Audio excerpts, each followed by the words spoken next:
Thank you for coming. Costa Rica. Oh, wait, flights going to Costa Rica?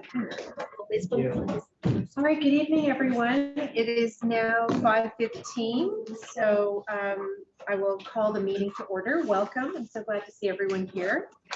And would just like to let anyone on Zoom know who is interested in Spanish language translation that this is now available. It's provided by the county. It's not available live, but it is available for those on Zoom.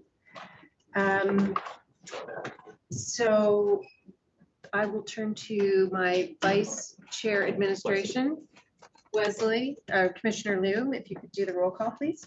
With pleasure. Chair LeBuise. I'm here. Commissioner Nori, Amaya Nori. Present. Commissioner Huber Levy. I'm here and I am I'm standing in for Commissioner Luis, who is away at his son's graduation this week. Commissioner Bocanegra. Okay. Commissioner Bustos. Commissioner Bustos let me know that he was not able to attend. Commissioner Safvignori. Here. Commissioner Rasmussen. Here. And Commissioner Swope. Here. And finally, Commissioner Uhila. Oh, Commissioner Wilson. yes, and Commissioner Wilson. Yes. We have a quorum. Thank you very much. How did you get off of this? I know that was a little glitch that What made me feel important was within 5 minutes, I had somebody call me and say, did you leave the commission? oh my gosh, no. Made me feel like a I superstar. apologize. That was a little glitch. But yes, Commissioner Wilson is on the commission and very, very glad about that. So we'll move to the next agenda item, which is the approval of minutes from the April 2023 meeting. I move approval. I second. Is there any discussion, any amendments, additions? Hearing none, we can go to a voice vote for the approval of the minutes. All in favor? Aye. Any noes? Any abstentions? None heard, so the minutes from the April 2023 meeting are approved as attached to the agenda.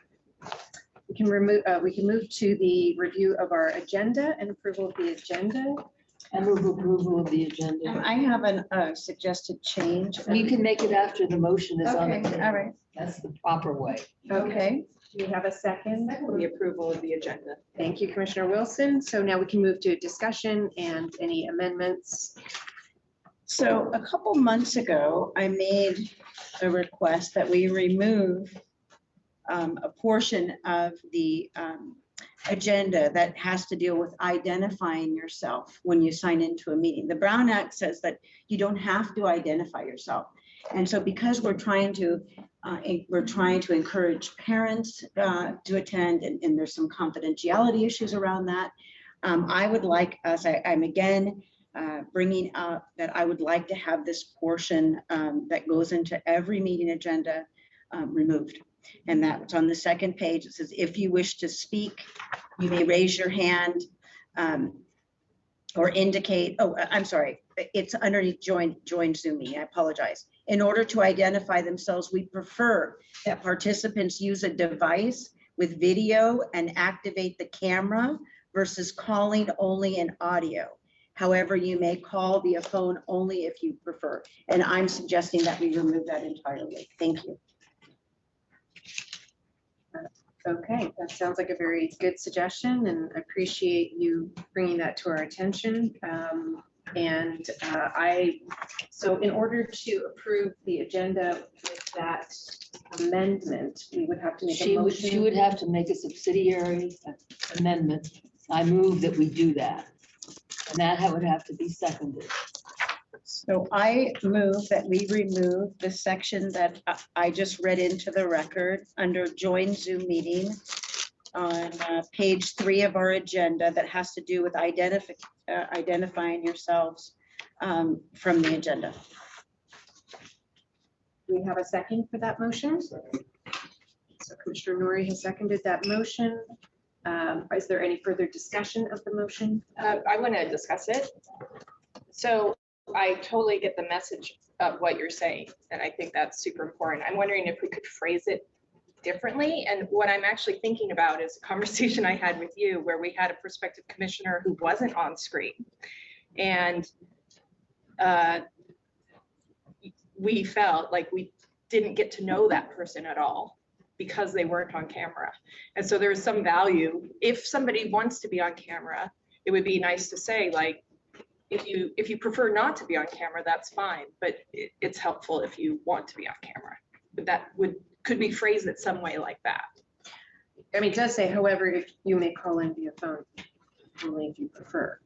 It does say that. I just think that it's intimidating, and I think that Mhm. sometimes parents don't want people to know they're here, but they do want to know what's going on. So that is my intention for bringing it forward. So would you like to clarify or remove that? I'd like to remove it outright, and I think that if we have a potential commissioner, we certainly can explain to them, please turn your camera on. We could even say at every meeting, you're welcome to turn your camera on. But I think to put it in the agenda going out forward, it almost sets the expectation that we're going to expect that of you. So I agree, and I think it is addressed above where it says if you wish to speak, and it gives you, if that's okay, that does cover the idea that we do want people to engage. Do people have to sign in with their names when they come up into the meeting on Zoom? No. Because the other commissions have you do that. And I don't know that they can, I don't know what they can see when you sign on to one of the other boards or commissions. I'd rather have something that says it's not necessary unless you want to speak. And makes clear that it's not necessary. But I think the more, it's helpful to us to know who's on there. And I don't know the names of the youth who are in the hall. So I don't know if they're parents or relatives of a child that's incarcerated or not. But you could, Commissioner Rasmussen, just to clarify, would you be averse to allowing people to just like sign in with telephone number? Whoever they choose, I want them to decide. I don't want us to dictate, But and I don't want us to put it out there that these are our requirements, or these you may be asked to do that. Whatever they choose to do, I'm fully supportive of So that. could we rephrase this then in a manner that was more inclusive and less imperative? That, we welcome all participants, and if you choose to identify yourself, we would welcome that. If you prefer not Remain anonymous. to not identify yourself, that is also perfectly acceptable. My concern is that I've been in meetings that have been hijacked by people coming in and being very offensive. And you're less likely to do that if You're not anonymous. anonymous. That's just my concern. I'd also like to recognize that Paul has his hands raised on. Thank you. Oh, let me unmute Paul. Oh, Paul's joining us by, Yes. oh, wonderful. Yeah, I would agree. I like exactly what Karen laid out. The option, we've never experienced a hijacking. And I think that the concern is definitely noted, but I believe just ensuring that the parents or even the youth, right? Once they come home, if they want to get involved and remain anonymous, that it be laid out that if they wish to identify themselves, then that's fine. But I think that we should definitely not encourage or promote the fact that it may be something that you have to do if you're going to give public comment. Oh, okay, so if I could just summarize, what might be acceptable is a request that participants may choose to identify themselves and use a device with video. It is also open to any participant to call in on audio and to choose not to identify themselves. No, No. that's basically what it already says. So what I'm suggesting is that if we're going to make a statement at all, it would say all participants are welcome to stay anonymous. However, if you choose to participate via audio or on camera, we welcome your participation. Wait, why don't we just remove it completely? Because then people will have the option to either. I think that's what my Yeah. first suggestion was. Yeah. That probably makes more sense. Okay, should we take this to a vote? Well, the motion on the floor is to remove it entirely. Yes. I second the motion. We seconded that already. Okay, No, but we just need to know what we're voting on. right. Because we've So had no several further motion on the options. floor right now, so that is just to move it entirely and so we can take that to a vote if we're finished. Any further discussion? Okay, so all in favor of the motion to remove the statement, which is seen as an imperative to identify yourself from the agenda? Aye. Aye. Aye. Any abstentions? You abstain? Mhm. Commissioner, You need to have a no, take the no's if there are any no's. and any no's?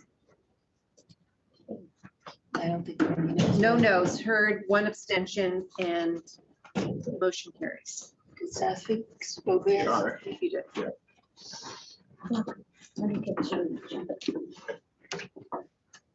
Okay, thank you very much.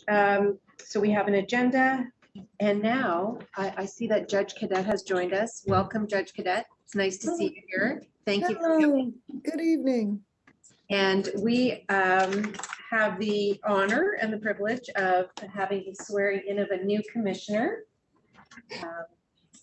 Whitney Ginevro is here, and I will turn this over to you, Judge Cadet. Thank you.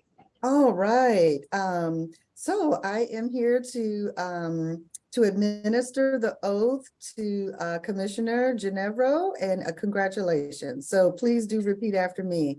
I state your name.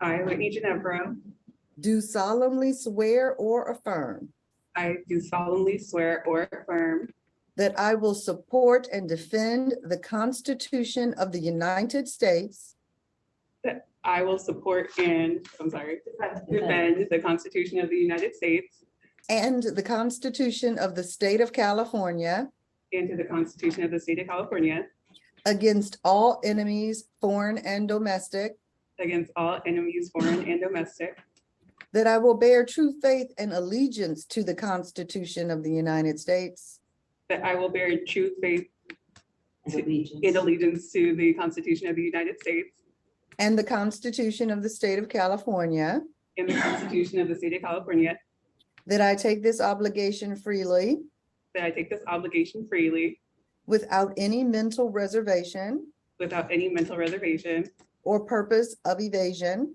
or purpose of evasion, and that I will well and faithfully discharge and I will well and faithfully discharge the duties I am about to enter. the duties I'm about to enter. All right, you are a commissioner. Congratulations, Commissioner Ginevro. All right, so I am now signing this appointment. The presiding judge of the Court of San Mateo County, Elizabeth, already signed it. It says that I, Elizabeth K. Lee, presiding judge of the Superior Court, County of San Mateo, do hereby appoint Whitney Ginevro as a member of the Juvenile Justice Commission in and for the San Mateo County for the term prescribed by law. And so I will sign as concurring, and I will send this back to Adriana, and you can sign it in person as well, okay? Thank you. You're welcome. Have a Thank you, wonderful Judge evening. Congratulations. Welcome, Whitney. So glad to have you on our commission.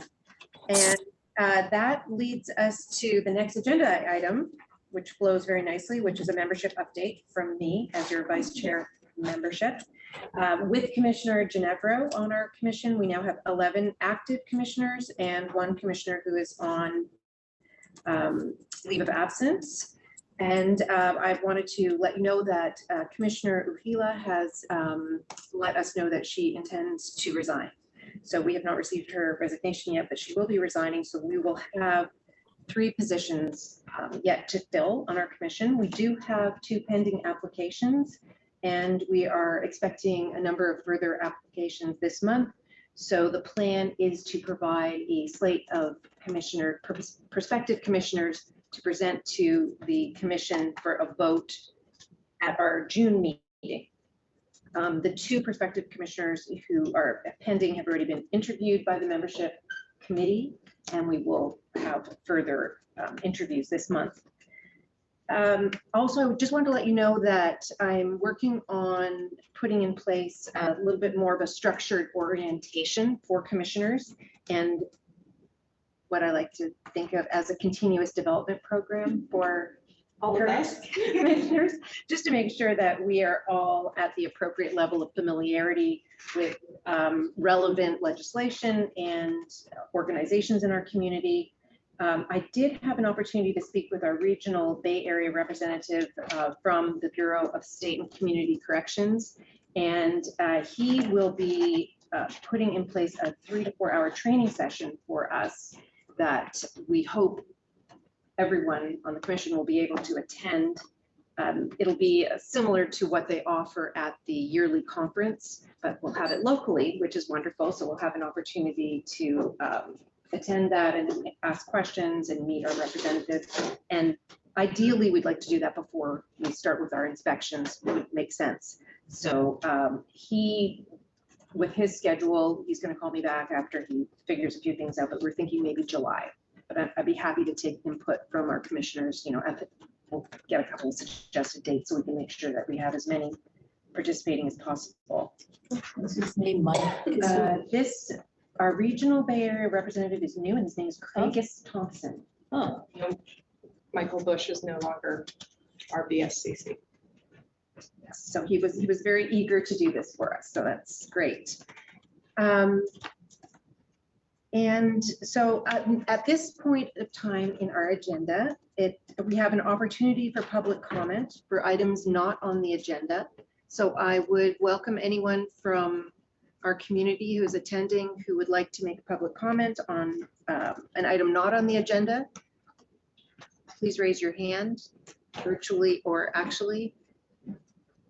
Oh, hello. Hi. Right in front of me. Welcome. I'm not seeing it. It may be in here in the mix of the funding that I see with the new programs that you want to do, but it's in regards to vocational education within the hall. I thought I saw something about it in regards to funding, but currently there is nothing in regards to either probation helping pay for children to do vocational education, or any way of trying to get things funded. Case in point, just real quick, sorry, I know it's 2 minutes. Case in point, child wants to do the electricians program, had to go almost 2 months to find out who was going to pay for the program. The principal ended up paying for the program. The parent is paying for the books. So the principal of the Court and Community School? Shelley Johnson. Shelley Johnson, She okay. paid for the program this one time, and it's like every 90 days it gets a new course. So the first course was paid for by her. Then after that, everybody's saying nobody's paying for it. And would you feel comfortable introducing yourself? My name is Sharon Pfeiffer. I'm sorry about that. I was in a meeting a few months ago. Yes, I actually. And I'm speaking of my son. Okay, thank you so much. He is in the Appreciate your electrician candor program. sharing that with us. He is in the electrician's program, something he wants to do. I had to come out of pocket $600 for books because nobody wanted to pay for them. And it's like pulling teeth. And now they're saying nobody's going to pay for his next modules after the month of July. Yeah, I know that this is an issue. Yeah, which I don't mind paying for. He even told them my mother will pay for them, and I'll pay for it. I want my son to succeed, but it should be something that's available to them to succeed outside of juvenile. Thank you for sharing that comment with us. It's very valuable to have that input. Thank you. Is there any other public comment at this time? I think someone has their hand Oh. up. Let's see. Oh, yes. I should look in front of you. Nancy Goodban, welcome. Thank you so much. So I'm Nancy Goodban. I live in Redwood City, and I'm within our care, which is the group that is basically supporting your recommendations for improvement. And the recommendation I just heard from Sharon makes a lot of sense. I wanted just to say that 3 of us from In Our Care attended the Youth Commission meeting, I guess it was May 11th. And Wesley Liu, your commissioner, had brought forward 2 resolutions. One, that the DA stop trying children as adults, and the other is to work towards improvements as you had recommended at the YSC. And it was just so wonderful after our little public comments, we stayed on and to see 22 high school students around the room take turns raising their hand and saying aye to both of those. And these were students from all over the county. So thank you so much for what you do. Thank you, Commissioner Liu for inviting us, and we support these kind of positive changes. Thank you very much, Ms. Goodman. And I see we have another public comment from Ms. Keeler. Yes, thank you. I'm Becca Keeler. I'm co-founder of NR Care also. And second what Nancy said, but I'd also like to say, Sharon, I believe it was Pfeiffer, if you want to reach out to me, I'll put my contact information in the chat. And if you want to reach out to me, I'd be happy to try to help work with you until we can get through to getting these kind of vocational programs for the children there. Be happy to work with you on it. That's something that we're working with. Thank you. Yes. Thank you very much, Ms. Keeler. And I'm not seeing any further hands raised unless I'm not looking at the right place. I'm trying to look at the screen and around the room. And I think that is, I don't see anyone else. So somebody's asking, do public comments have to be shared verbally? No, you can also write in the chat if you'd like. So if Ariana, if you'd like to write in the chat and have me read it out, that can be done. And Sharon, Becca just put her email in the chat, but I'm happy to connect you with her as well. Okay, perfect. Thank you so much. In the interest of time, I think we'll move on. I don't see any comment coming up in the chat. Any further comments in the chat? Okay, so the next section of our agenda allows for updates from our system partners. And Ron Reyes from the Private Defender's Office let me know that he would not be able to attend tonight's commission meeting, but he did provide a written update, and the numbers are as follows. There were 30 assignments for new cases this month. 2 of the cases contained 707B allegations. The remaining 28 cases contained low-level felonies or misdemeanors. And in the last 4 weeks, they handled 40 calls on the Miranda duty call line.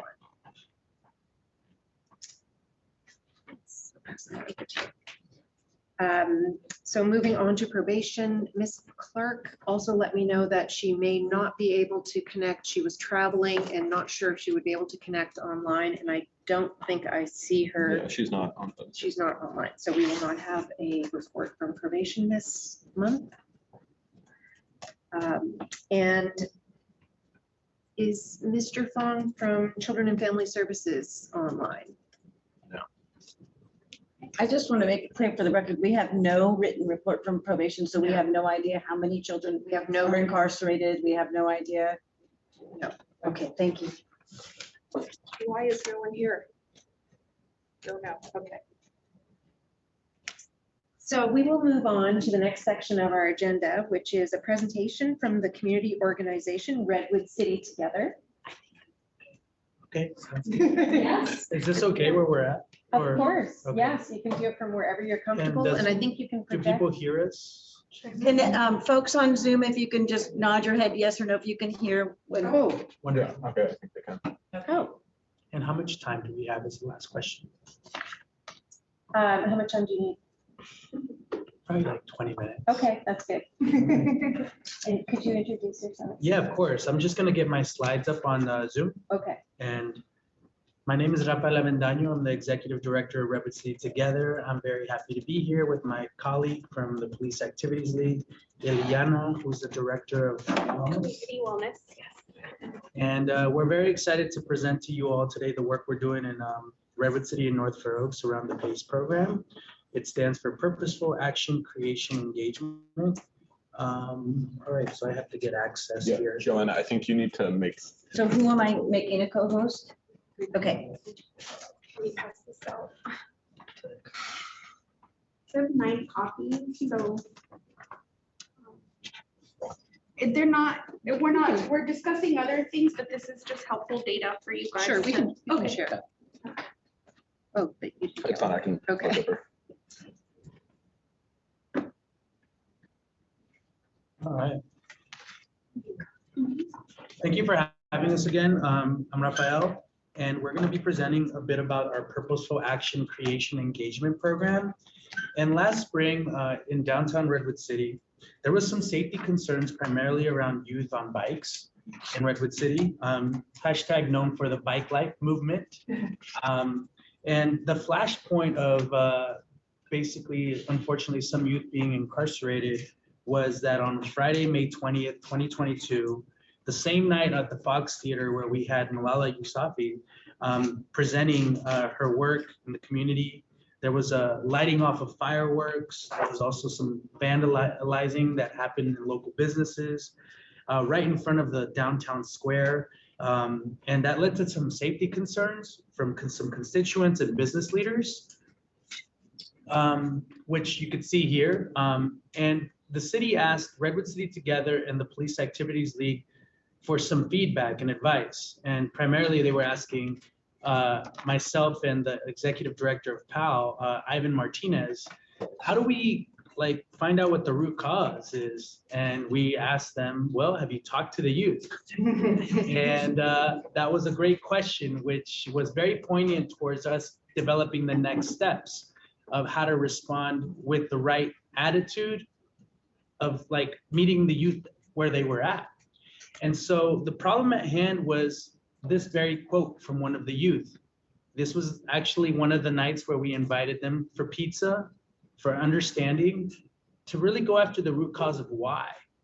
And the youth said, well, we feel like the Peter Pan lost boys and girls because the city does not have any resources for us that we can all afford.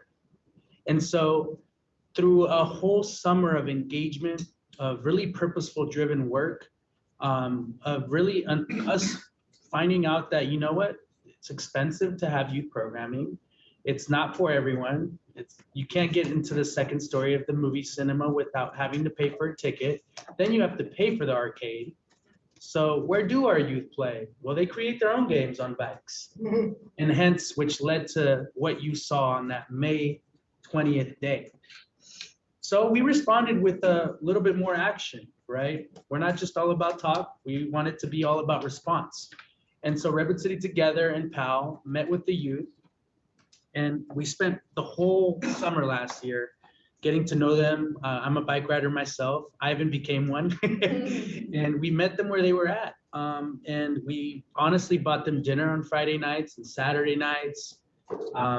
And we honestly also learned from local experts in the community, such as Live in Peace at East Palo Alto, who I'm sure you all know about, doing great work in the county.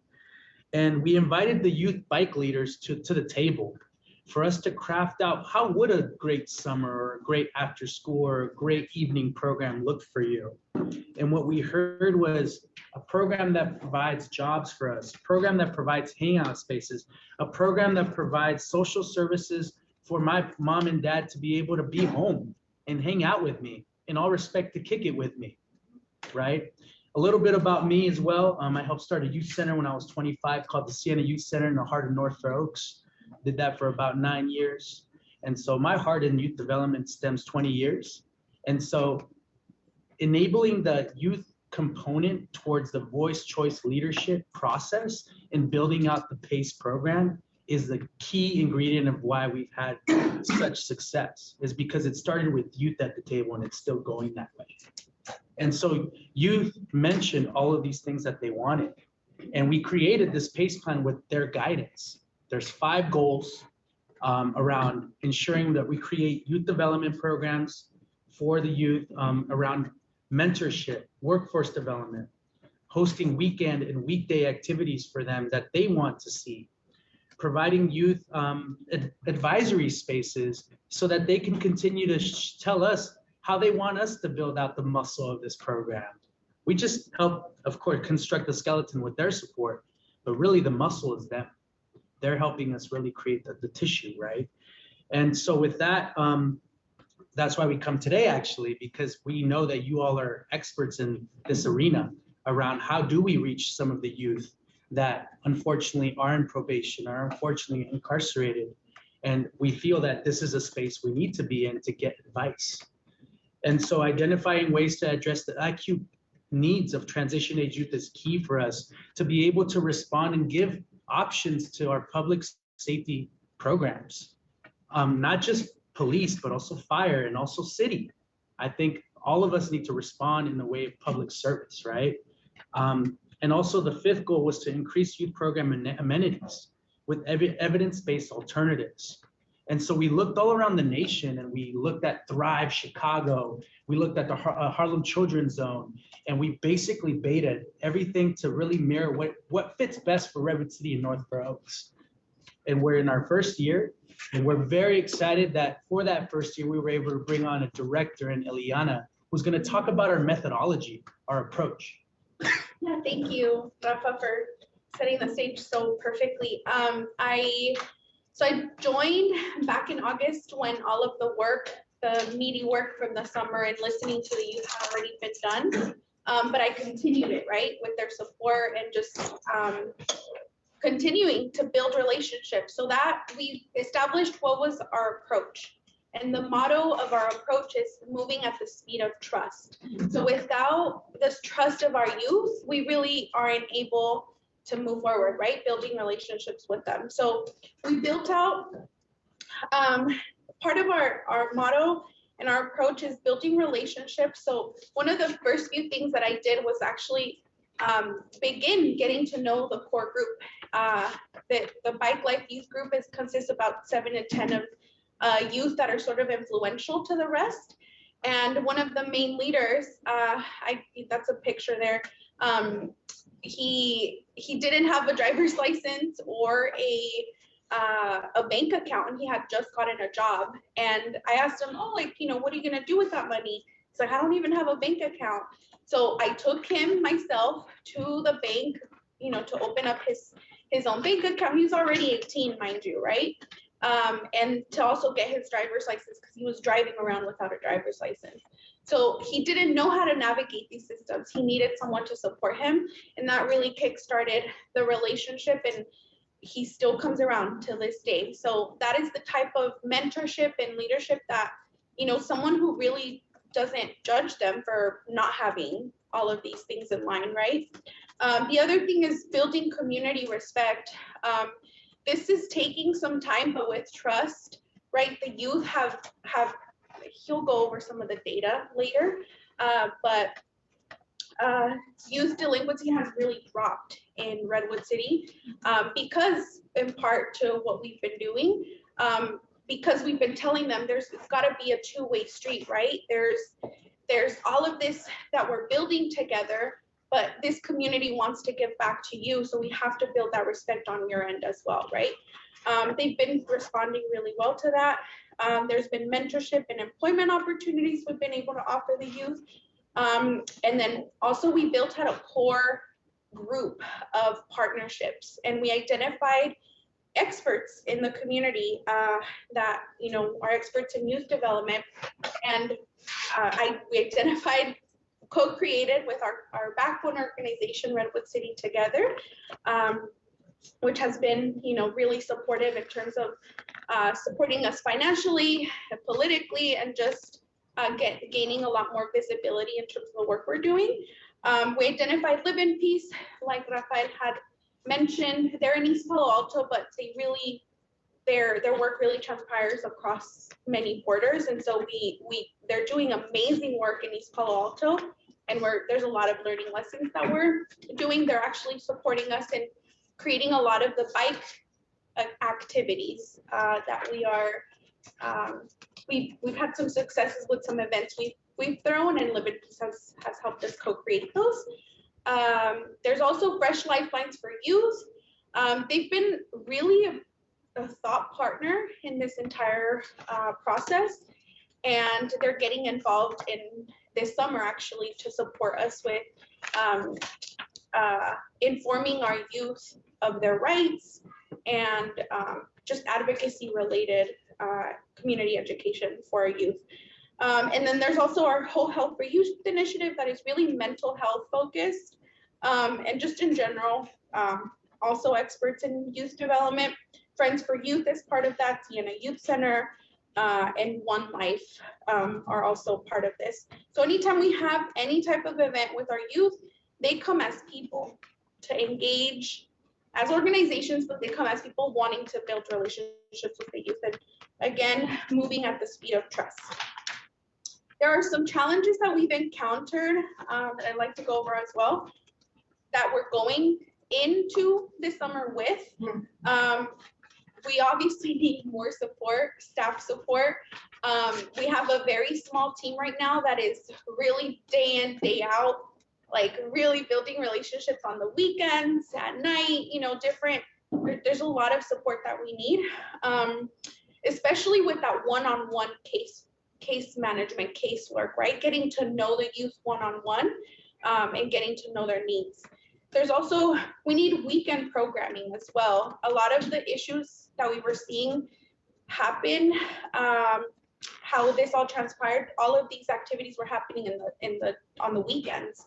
So we need staffing, right, to support us and be out there, out in the community, as well as downtown staffing. There's also, one of the biggest ones is space, public areas to host events.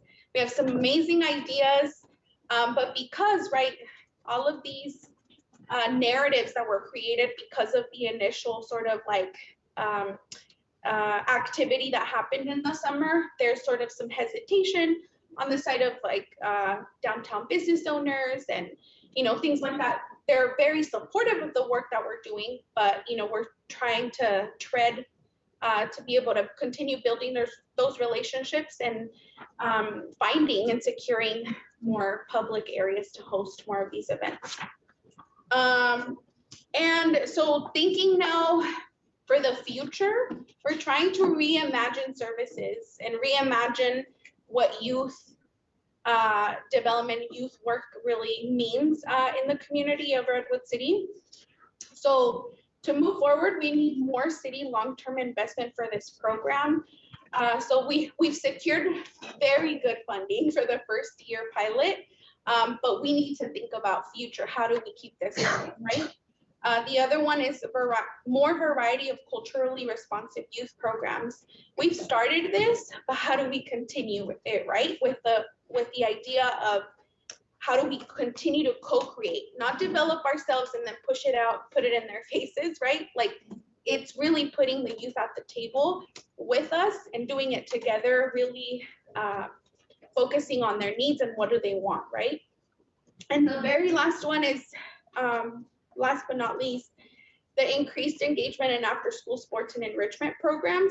What we mean by this is starting earlier. So at PAL, we actually do some, we offer after-school sports for our youth, and we also partner with Parks and Rec and other community-based organizations to offer these. And how do we enrich these programs to begin doing some of that preventative work, right? And building relationships with youth a lot sooner. So that those relationships transpire to their adolescence. We've also had some PACE milestones. So a lot of milestones ever since we started this work. One of the most exciting ones is number one is the partnership with San Mateo County Office of Education. We've secured to host a summer youth enrichment jobs program called YE. And I won't go too into detail, but basically what it means, it's a program, an 8-week program this summer. We're ready to go. We have 40 youth that are going to participate. It's a pilot program that started in Daly City, South City. And we've partnered with San Mateo County Office of Education to be able to offer it in Redwood City. We're super excited. These kids are gonna get paid, get school credit, get their first internships for the first time, and all that while having a ton of fun, right, with us and building relationships. These are the things that kids ask for. So we're really excited to really offer this in Redwood City and in our way, right? Because it's a pilot program and every community, each program looks different. So. And talk about the outreach you did of what youth population you were aiming to go after to make sure they knew about these programs. Yeah, so yes, that's one of the biggest ones. We actually, for this first pilot program, since our seats are limited, it's 40 youth that we're serving this summer.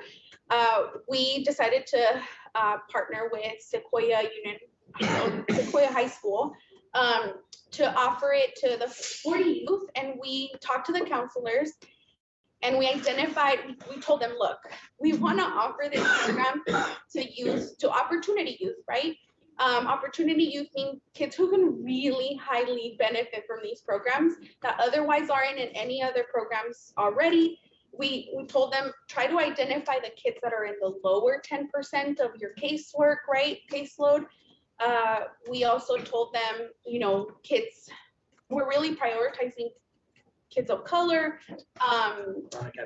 chronic absentee, kids with IEPs, dreamers, right? Like, so all of these youth that are historically marginalized and there aren't many resources for them, or the access is sort of not there. So we identified them. They were super delighted to make the invitation to these youth. 80 of them were identified and 40 came to the information session, and 40 of them signed up. So we were super excited. It was myself. I want to give a really big shout out to my colleague Tito, who has been super supportive in this whole process. He's an opportunity youth actually from Redwood City himself. And he, you know, he was born and raised in Redwood City, has seen some of these gaps, but has really, through the support and mentorship of Rafael, Ivan, and all of these different people that have really surrounded him, he's now in the place he is now, giving back to his community in different ways. So he's really the one engaging the youth through his experience. So he knows how to talk to them, build relationships with them. And so again, 40 youth have been secured for this summer. So we'll let you know how that goes, but we're very excited. We have our hands full this summer, but all of them are going to be either matched with an internship or participate in an academy sort of route where they'll be able to learn about screen printing, like brand development, music, videography. And these are all areas that they identified. So we didn't choose them. They have expressed that they wanted to learn about these things. So very excited about that. Again, one of the things, Ileana, just to give her a little break, she's amazing, is the fact that we're really making sure we do youth participatory action. That's actually one of the methodologies I was a part of when I did my master's thesis at USF. My thesis, and I've talked to you Anna, about this, is on the poderismo, the power of mentorships in the lives of youth of color. And so you have to have youth at the table. And so everything we do, we always come with that question. We don't have a youth yet here, but eventually we will. And I want to own that. Like, we want to bring a youth that participates in the future to one of these meetings, so you could hear from them what they have gotten from the programs we're developing. We'll get there. And I said the same thing to City Hall the other day when we met with the mayor and the rest of the city council. So one of our dreams is to always make sure that that one of our youth participants that's on staff comes to these meetings with us, you know? So back to you. Yeah. I think the biggest thing, you made me think also about a point that, you know, there are youth programs in the community and they're amazing, but they're not all encompassing, right? We have, for example, Boys and Girls Club, like they're, you know, not all kids want to go to college, but kids who do want to go to college, that's a great place to be, to really absorb all of that, you know, in that environment. The kids that we are serving, however, these kids, they have experienced trauma. They have experienced, you know, different things in their community that really all of these youth, we're knowing that we're going up against youth that don't, or going with them to help them understand that they are deserving of these spaces, right? That these spaces are also for them. You don't have to go to college, but you do, you know, there's ways for you to continue to engage in your community and contribute back, and we're here to support you, right? And you might not have all the answers right now, but we're gonna be here to support you as well. So that's really how we're treading forward. Probably the other thing worth mentioning is this initial pilot this year, there's been a lot of eyes on the PACE fund, and we've been able to secure $400,000 in philanthropy partners for the first year only. So how do we continue to secure forward and even thinking beyond Redwood City, right? We initially, right now, I'm probably going into his other slides, but there's data, right, that we collected from a write out, right, for our bike youth community. That's really how we started the bike community. And we threw a sort of an event there in Redwood City in a public parking lot, and about 90 to 100 youth came, and 22 high schools were represented. So we surveyed all of them, and 22 high schools were represented. So all over San Mateo County. So kids are not, they're not all from Redwood City. We're serving a lot of kids all across. And so the hope is really for us to start, and my hope for here today is that this isn't just something that we should be thinking about in Redwood City. It should be something countywide, right? How do we continue to support our youth at a larger scale? So, yes, what kids, it's not time to ask questions. Okay, keep going. Oh yeah, we're almost there. We're almost there. Yeah. 2 more slides. And with philanthropy, $400,000 of philanthropy has kind of came in, but also the support from the city that we've gotten was they engaged Redwood City together to support PAL all the way through. So I'm PAL's lead grant writer. I'm supporting with strategy, with anything you could think of that comes to backbone, governance, and so forth. Redwood City together as a local collective is supporting PAL walk through, which is really exciting. And through that work, we were also able to be featured in All America City Award program because of our inclusion of youth and families in this kind of development, which is a big kind of nod, but we're not done yet. You know, we're not ready to get awards. We want to be able to see this data kind of translate. At the end of the day, you could see so far we've only gotten this kind of data going to December from our police department. We'll get the newly updated data from January to May. But since we engaged in May of 2022, we had about 628 calls in the courthouse corridor, which is a district. It went down 26% going to December. That's a change. Definitely during the trends of the summer was a good trend of change. Do want to give kudos to the police department. They let us do our thing, didn't intervene, and just trusted the CBOs to get after getting to know the kiddos and the youth and the families, because it was a whole kind of like getting to know everybody. And also showing them how to be culturally responsive, right? It's like, hey, come here, come kick it with us real quick. We'll show you how to talk to a youth. You see my language changes, I code switch, right? And all disturbances also went down 24%. Some of that had to do with our really wild weather, right? You remember this? The weather also. So we're interested to see the trends actually that come out with our new dash coming out soon, and you'll all get it. Vandalism went down as well, 36%. Petty theft and shoplifting is still kind of high. Sequoia Station gets a lot of that because of the CVS and that Safeway area. If you know the area, you know that it gets a lot of kind of truancy. But the big one is fireworks, from 27 to 1, a 96% drop.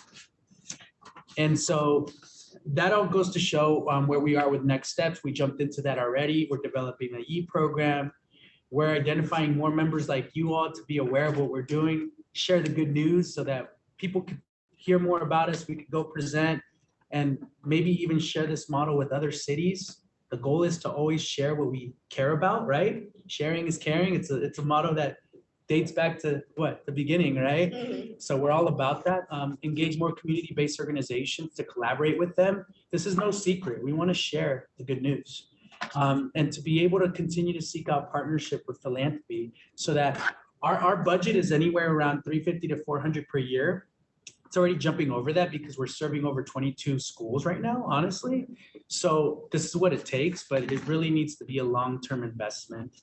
And with that, we did share some more data with you, a physical kind of copy of kind of all the work we've done, but I'm not going to go into all of that. I'll share it in the chat because I do want to entertain questions if that's all right. Mm-hmm. Thank you for that fantastic presentation. It's very exciting work. And I will say that our newest commissioner has agreed to do some social media work on our behalf, and perhaps this is the type of thing that we can look to share to our social media channels as well. Of course. Any questions? Want to go first, Lauren? Commissioner Wilson had lunch. Well, so this is awesome. I'm having a little bit of a flashback to what the Pure Point pathway was. A year ago, we worked and created a program that ended up being handed off to Fly that was trying to do this sort of wraparound service. But yours is a little bit broader. We were trying to scoop up kids who would otherwise be in this, school to prison pipeline. So an alternative to suspensions. What we found was that we didn't actually get any money from agencies. Everything was based on corporate giving or foundation giving. Has any public entity put money where the mouth is for you? Yeah. And what? Most definitely. Our funders have been Chan Zuckerberg Initiative, Sobrato, Sandhill, the city of Redwood City. So the city, what I'm asking is, I know the corporate and philanthropy is really generous. What have the cities or the county office of ed or probation or the county, what monies or promises or in-kind donations have they made to you? Supervisor Slocum just vouched 10K to our summer program, which should be coming in soon to PAL. We did ask for Senator Becker's support, which I think that's where we want to get. That's where we're here, so that you all could help us with that when we continue to share out. Because I think the more people know and how we're gathering and sharing analytics with you, the more that they'll be able to share their goods, right? Another thing is that the city is basically supporting with just staffing currently, but we are propelling that in the future with it being a part, hopefully, of a different kind of support. Can't really say that, but you all know what I mean. But definitely my time, right? Ileana can tell you we meet every other week. I do a lot of the analytics for PACE. Because you're being paid for by Redwood City. Okay. Yeah, so the city of Redwood City is our fiscal sponsor and we're a legal entity of the city. And the city pays a membership to be a part of Redwood City together. Got it. Okay. And it's why they can kind of say, Rafa, this is one of your initiatives. Go after it, support them, be the point guard, distribute the goods. Yeah. And San Mateo County Office of Education as well, they're the ones who have allowed us to have the pilot that they did last year in Redwood City. They've grown to 4 cities, including ourselves. So a lot of the funding for that specific program is coming from them. Thank you. Oh, Commissioner Rasmussen. Thank you. So I want to commend you for the work you're doing. As you may remember, when we got word, Commissioner Bocanegra and I got word that some kids were arrested down at Courthouse Square, we were very concerned that these kids would be criminalized.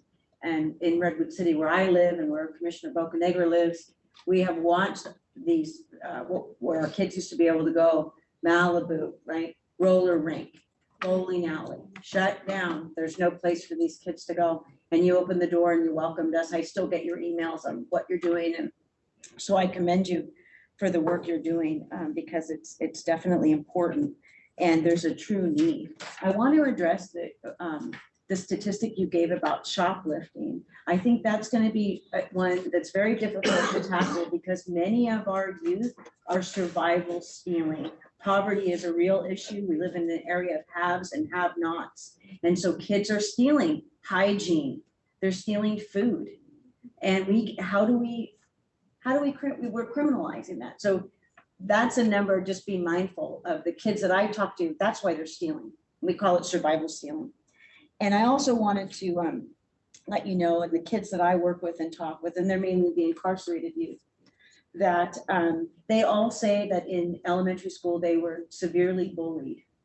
And so that led them down a different path that may have resulted in violence, gang participation. But bullying is a serious issue in Redwood City. And lastly, I want to let you know that if you were looking to expand, the cities that have the most incarceration in San Mateo County is Redwood City's first, followed by San Mateo, and San Bruno and East Palo Alto are tied for 3rd. So thank you so much, and I appreciate the work you're doing. Sharon. So I go to MA, and a few weeks ago, I had the pleasure of attending Fly's legal class, which was part of, I guess, their work at MA. And I think that, like, I noticed that a lot of the youth there could definitely like use a program like this as well. So I know on one of the slides I saw you mentioned Fly, but I think that it would definitely be a good resource to look out for, participants in the future. Totally, yes. And like we said, it's a pilot. So the goal is to expand this to more youth. We're starting off with 40 youth, and we know that there's a lot more kids who can benefit from this. Gabby, follow up. You say you're, what's your name again? Amaya? Amaya? Yeah. Are you a youth at MA? Yeah, I go to MA. Are you interested in being a part of the construction of what you just framed? Yeah, sure. I can. Can we get your info? Yes, yeah. Co-creating, live in the flesh. So as a parent of an incarcerated, I can't even say my son is a juvenile. My son is 18 years old, incarcerated in juvenile hall due to a juvenile crime. So I see your program is to prevent these kids to end up where he is, where a lot of youth are. And you gave the statistics of, like the areas that have the most crime. Let me tell you, South San Francisco is probably one of the worst. I'm from South San Francisco, and every day you get another alert. South San Francisco, they're doing this, they're doing this. So it's probably one of the higher areas that nobody ever looks at. Are you, so I'm saying, once again, you're trying to do the preventative, but what about when they come out? I know you're expanding, and this is just a pilot program, like you said, but is it in your thought process of when these kids start coming out? They have programs for the boys, girls, when they start to begin to get released from juvenile hall, to be able to fit into society once again, no matter how long they've been incarcerated. Is your thought process is to touch on them so they can be part of that preventative, so that when they come out, they have a goal. You know what I mean? So we talk about prevention, but they're part of that prevention, preventing them to do it all over again. So is that a goal of yours? Are you thinking of reaching out to them while they're incarcerated? Setting up a program so when they're getting ready to be released, that they have that? Because I know about Bike Life, and Bike Life is a lot of also too in South San Francisco. A lot of my son's family, outside family, is part of Bike Life, and they ride their bikes wherever they can ride their bikes. Bay Bridge is fun for that. just little things like that. So are you going to try to reach out to them also? Or is it just that outside preventative measures that you're going to be doing? I appreciate your heart and your realness.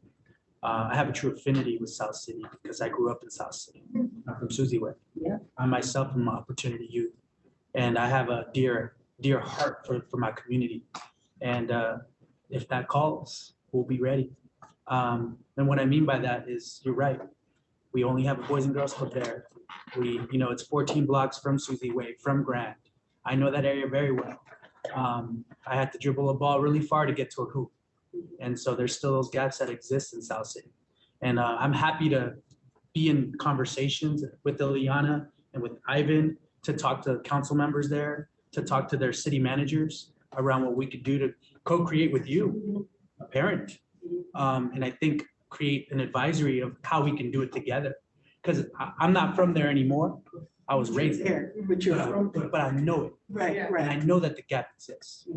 And so I get chills talking about it because I almost went down the wrong path, but thankfully, because of a good cop, instead of driving me to juvie, I was undocumented. He drove me to Boys and Girls Club and said, do 100 hours.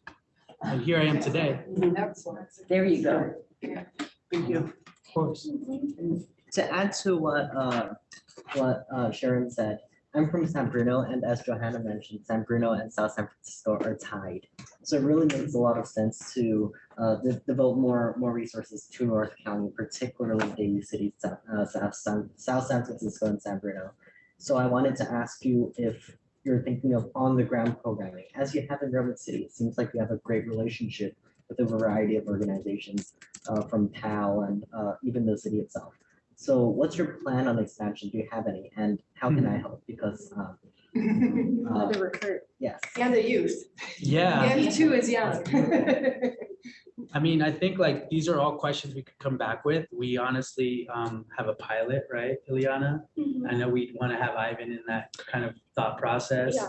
but also including other community-based organizations from those neighborhoods. I wouldn't want to just say, yo, we have a plan, you know, and just like take lead. I'd want to like foster that with partners on the ground that have been there institutionally for a long time and call out what needs to be maneuvered and upgraded. I always say iOS upgrade community, right? Because at the end of the day, that's what we need. We need to see the honest truth of what needs to happen that hasn't happened, right? So I think just going back to that, we have to really think about how we co-created and bringing in also our lead partner and pal. Yeah. What would you say, Eliana? I would say it's actually, I didn't think about this as we were, you know, co-creating with the YE program in San Mateo County Office of Education. Who's leading this team at that office is amazing. Her name's Ruby. She's just like Ruby Hackerick? Yeah. Yes. Oh, yeah. Yes, so she created this amazing program, and funny you say that all of the higher incarceration is in these cities.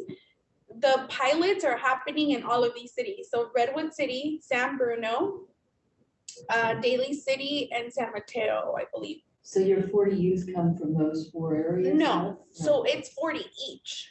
So we're up to 160. Oh, okay, I didn't get that. I thought it was only. Have you all gotten a presentation from the YE program yet? Yeah.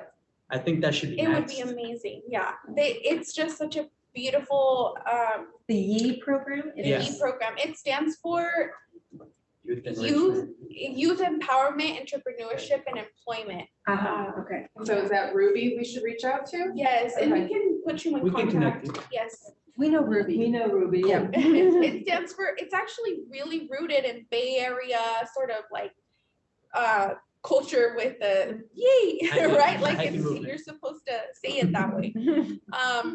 But it's really rooted in the idea that education is for liberation, right? And so it's how do we create programs that are culturally appropriate, that, you know, that are, you know, for our youth, and specifically it serves the youth that are historically marginalized. So, And again, sorry to cut you off here, but just saying, YE being funded by county supervisor seats is so critical for us to continue that.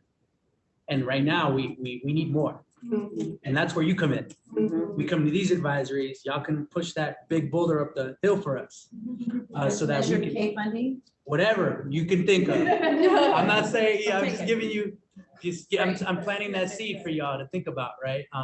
And it could go into that word problem that our community member here raised on South City, Daly City.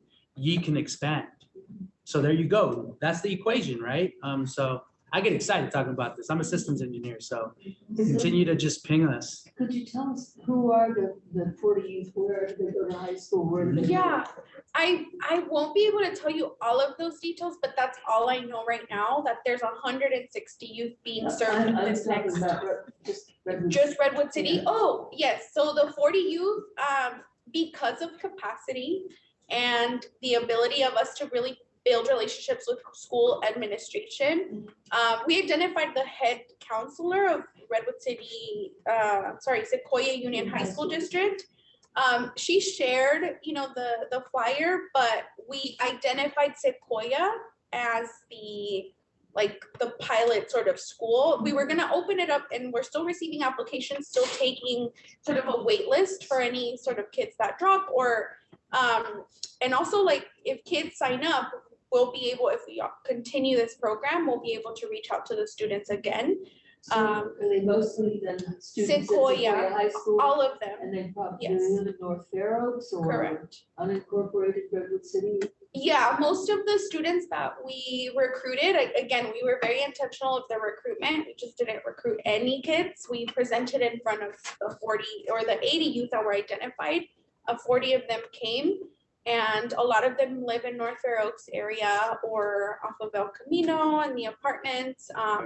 You know, that just, So they're actually areas where Parks and Rec doesn't have much. correct. Yes. Okay. And a lot of them actually express that Boys and Girls Club isn't so close to their home, which is why they don't go. And also because. And Fred Wharton's They not feel close like- to their home.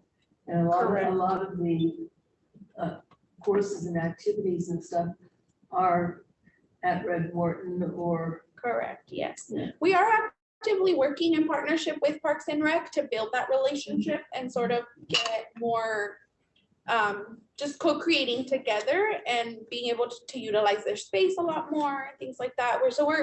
We're building relationships there too. But right now we're working off of our PAL building, which is a huge asset to be able to have.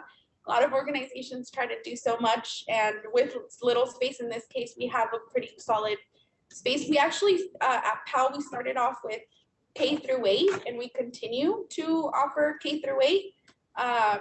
And in the summer, we have a summer program from 8 a.m. to 1 p.m. And we're literally the Transformers.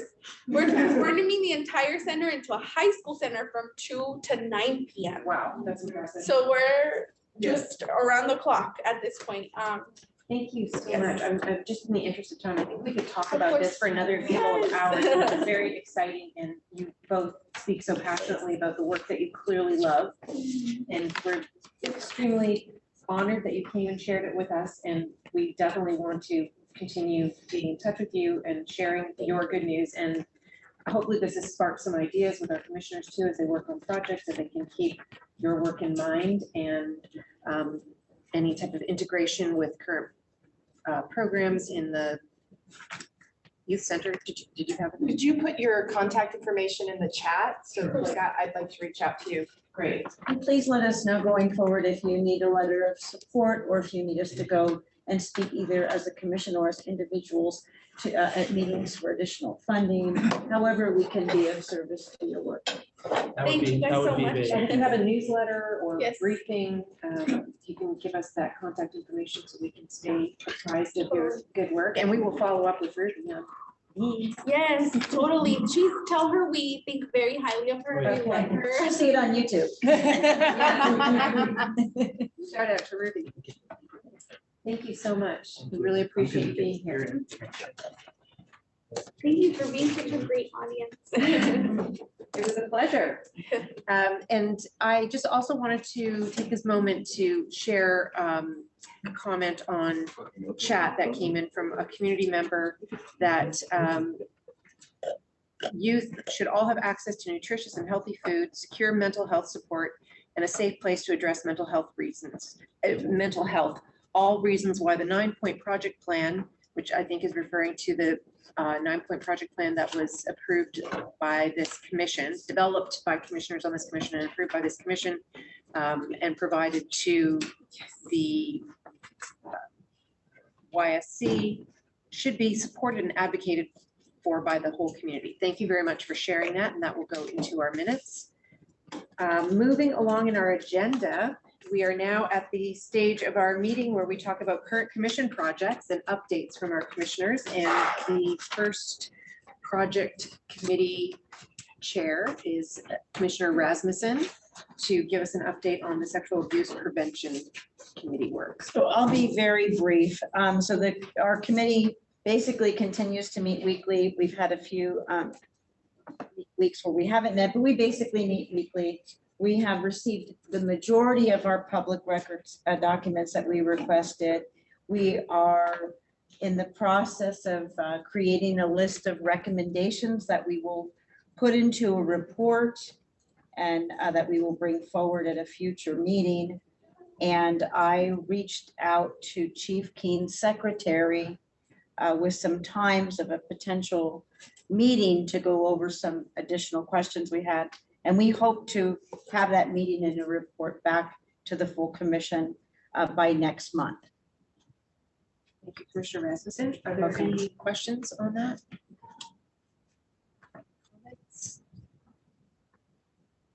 Okay, then Commissioner Rasmussen, you are next on our agenda as well for food and lodging in detention. All right, so food and lodging has been a longstanding issue since the YSC and Camp Kemp moved away from doing in-house food to having the food prepared at the county jail.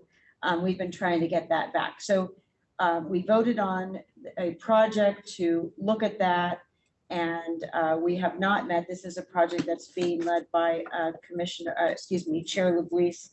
But I was able to obtain a copy of the MOU that the probation department entered into with the sheriff's department to make that change. And I'd like to report that that MOU was never signed, and it does not include any money, terms of money. So we're in the process of figuring out who's paying for the food, how much they're paying for the food, because it's going to be difficult for us to make a educated recommendation without that information. So that's where we stand. I'm hoping that we'll be having our first meeting relatively soon. I'd just like you to know the food was awful even before the sheriff started providing it. Can't tell you how often we have talked with their nutritionist and she says, we provide what is required in terms of calories and nutrients. And I said, well, if it's inedible and they don't eat it, they're not getting the calories and nutrients they need. So it's not just getting rid of the sheriff's department food, it's acquiring a source that produces food that is attractive and right for young people. I agree. And having a child who was there, I can tell you, it wasn't always this way, because when my child was there and when former Commissioner Enriquez was there, they liked the food. And that was in the early 2000s. So something had changed. I found a Board of Supervisors report from 2012, I believe. The Board of Supervisors asked probation to come up with a per unit cost of its meals and to reduce the cost. Yeah. And so there's a per unit cost in those documents. And then I went to the sheriff's department and asked them for the per unit cost, and they don't apparently have not ever calculated what the per unit cost is for the meals. But I mean, I'm trying to argue the financial, like if we can give you something just as good for the same price or in ballpark, will you do it, you know? Do we ever see what other Juve counties do, like in Santa Clara or San Francisco, like what their food situation is? It's actually pretty good. Unfortunately, as I say, my son being incarcerated here, his friends are incarcerated in other areas, and they love it. And the food down at Camp, sorry. That's okay. Go ahead. The food at Camp Glenwood was good. And the young people were involved, and some of them in preparing it. And some of it they grew right there. And we hope to bring that back. Yeah. And food at Canyon Oaks was good. And that's a current program. The food's being provided by the medical services, by the county hospital, and a person on site who's also making. So some of it is received pre-made and some of it is made on site with ingredients. Here at Hillcrest, it's all brought in. The day before. Yeah, and sometimes it's either burnt, cold, or just this. Here you have an 18-year-old running about a good 175.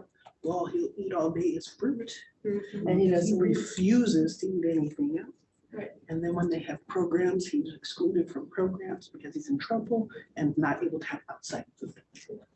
There's such a clear connection between frontal lobe development, not getting in trouble, and nutrition.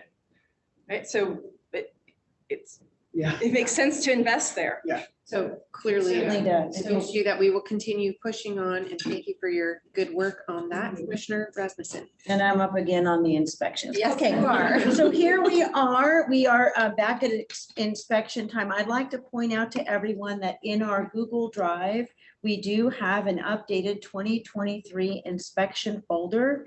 In that, you'll find the signups, and the majority of commissioners have already signed up. There's also an annual inspection timeline and task. There's one for the team leads, and there's also one for the team members.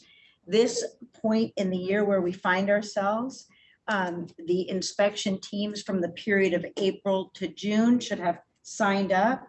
They should have connected with one another. They should have, or in the process of reviewing the inspection reports as they stand, the questions, talking with one another to see if you want to add anything. You certainly can't remove a question, but you're welcome to add any information.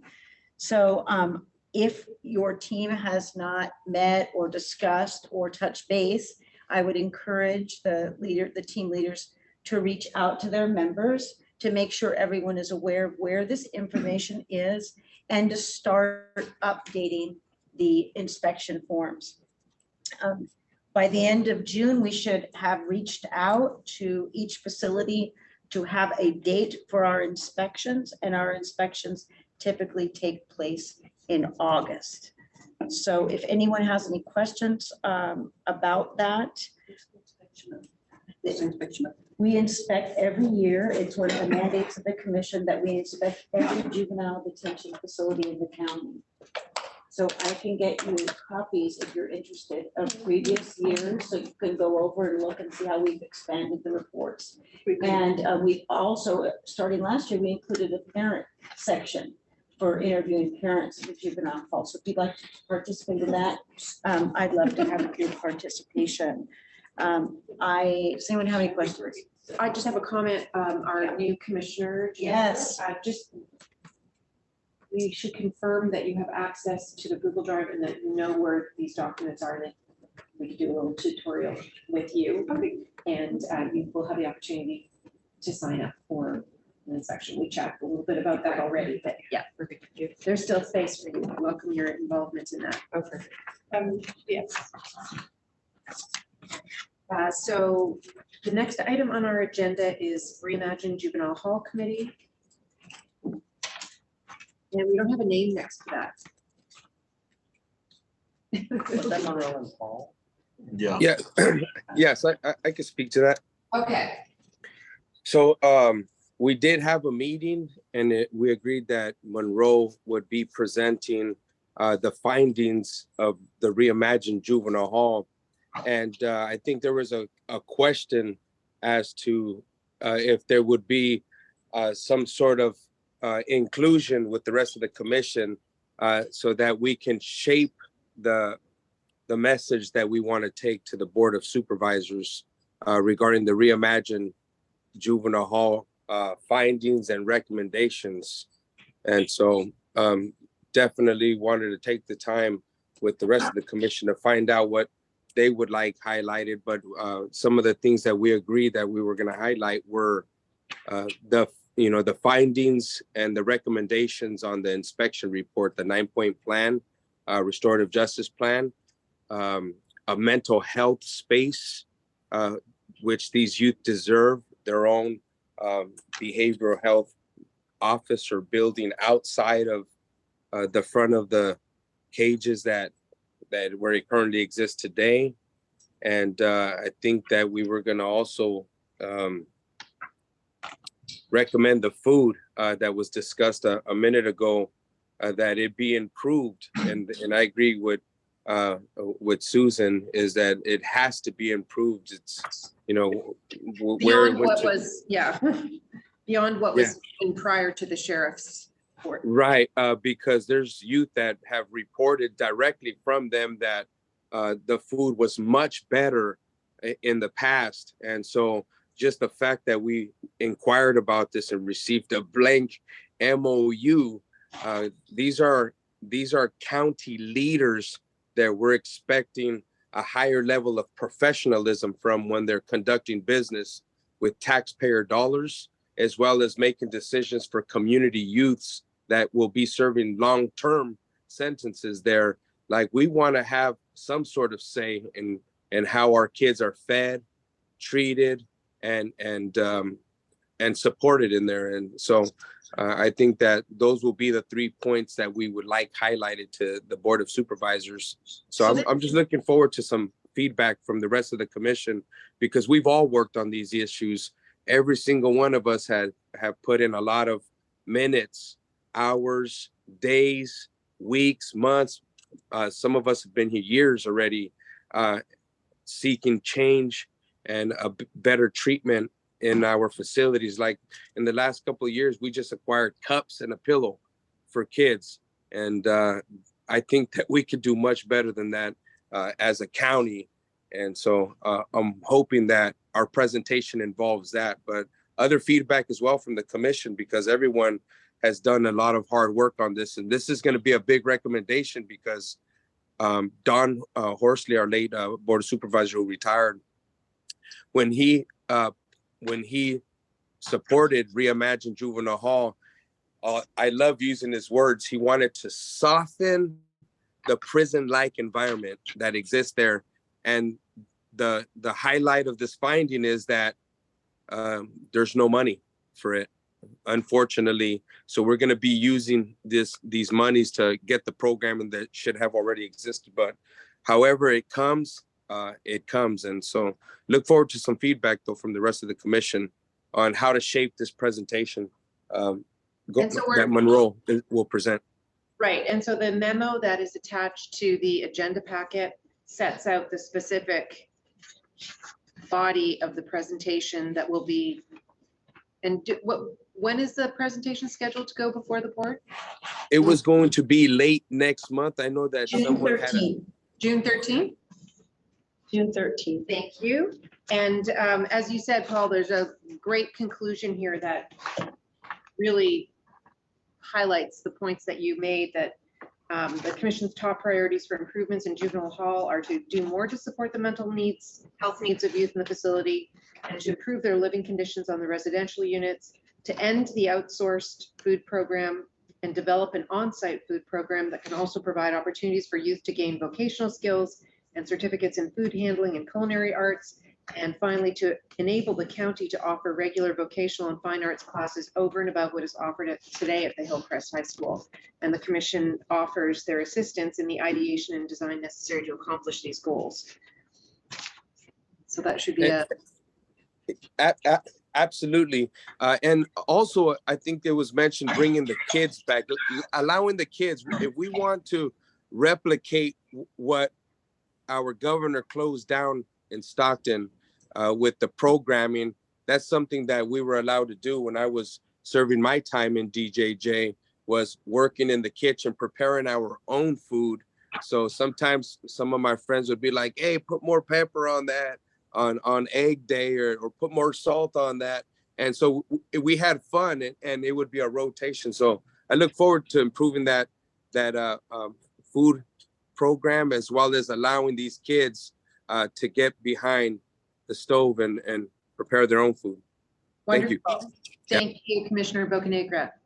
So we are moving on to the next item. Wait, we didn't give our input. You just told us what was on the paper. I thought that the input was supposed to be, oh, do you want the input right now? Yeah, I wanted everyone, because Monroe and I are going to create the presentation. And so I want to hear from that's what Paul was saying. Yeah. Of these items that Monroe put out several months ago, there've been some changes. Some things are already there. So some of this is stale information. So I wanted to make sure that everybody gave their input. I'd like to hear your input on what we're going to be asking for, because this will be a combined inspection report and Reimagine Juvenile Hall. So it needs to be accurate. We don't get that many spots in front of the board of supervisors. So, okay. So we're all here for our kids. So has there ever been a thought to inviting a incarcerated child to one of these, to represent in front of the board? They know what they need. They know what they want. We haven't talked about that. So why are they not here? Why is there not a representative from the hall?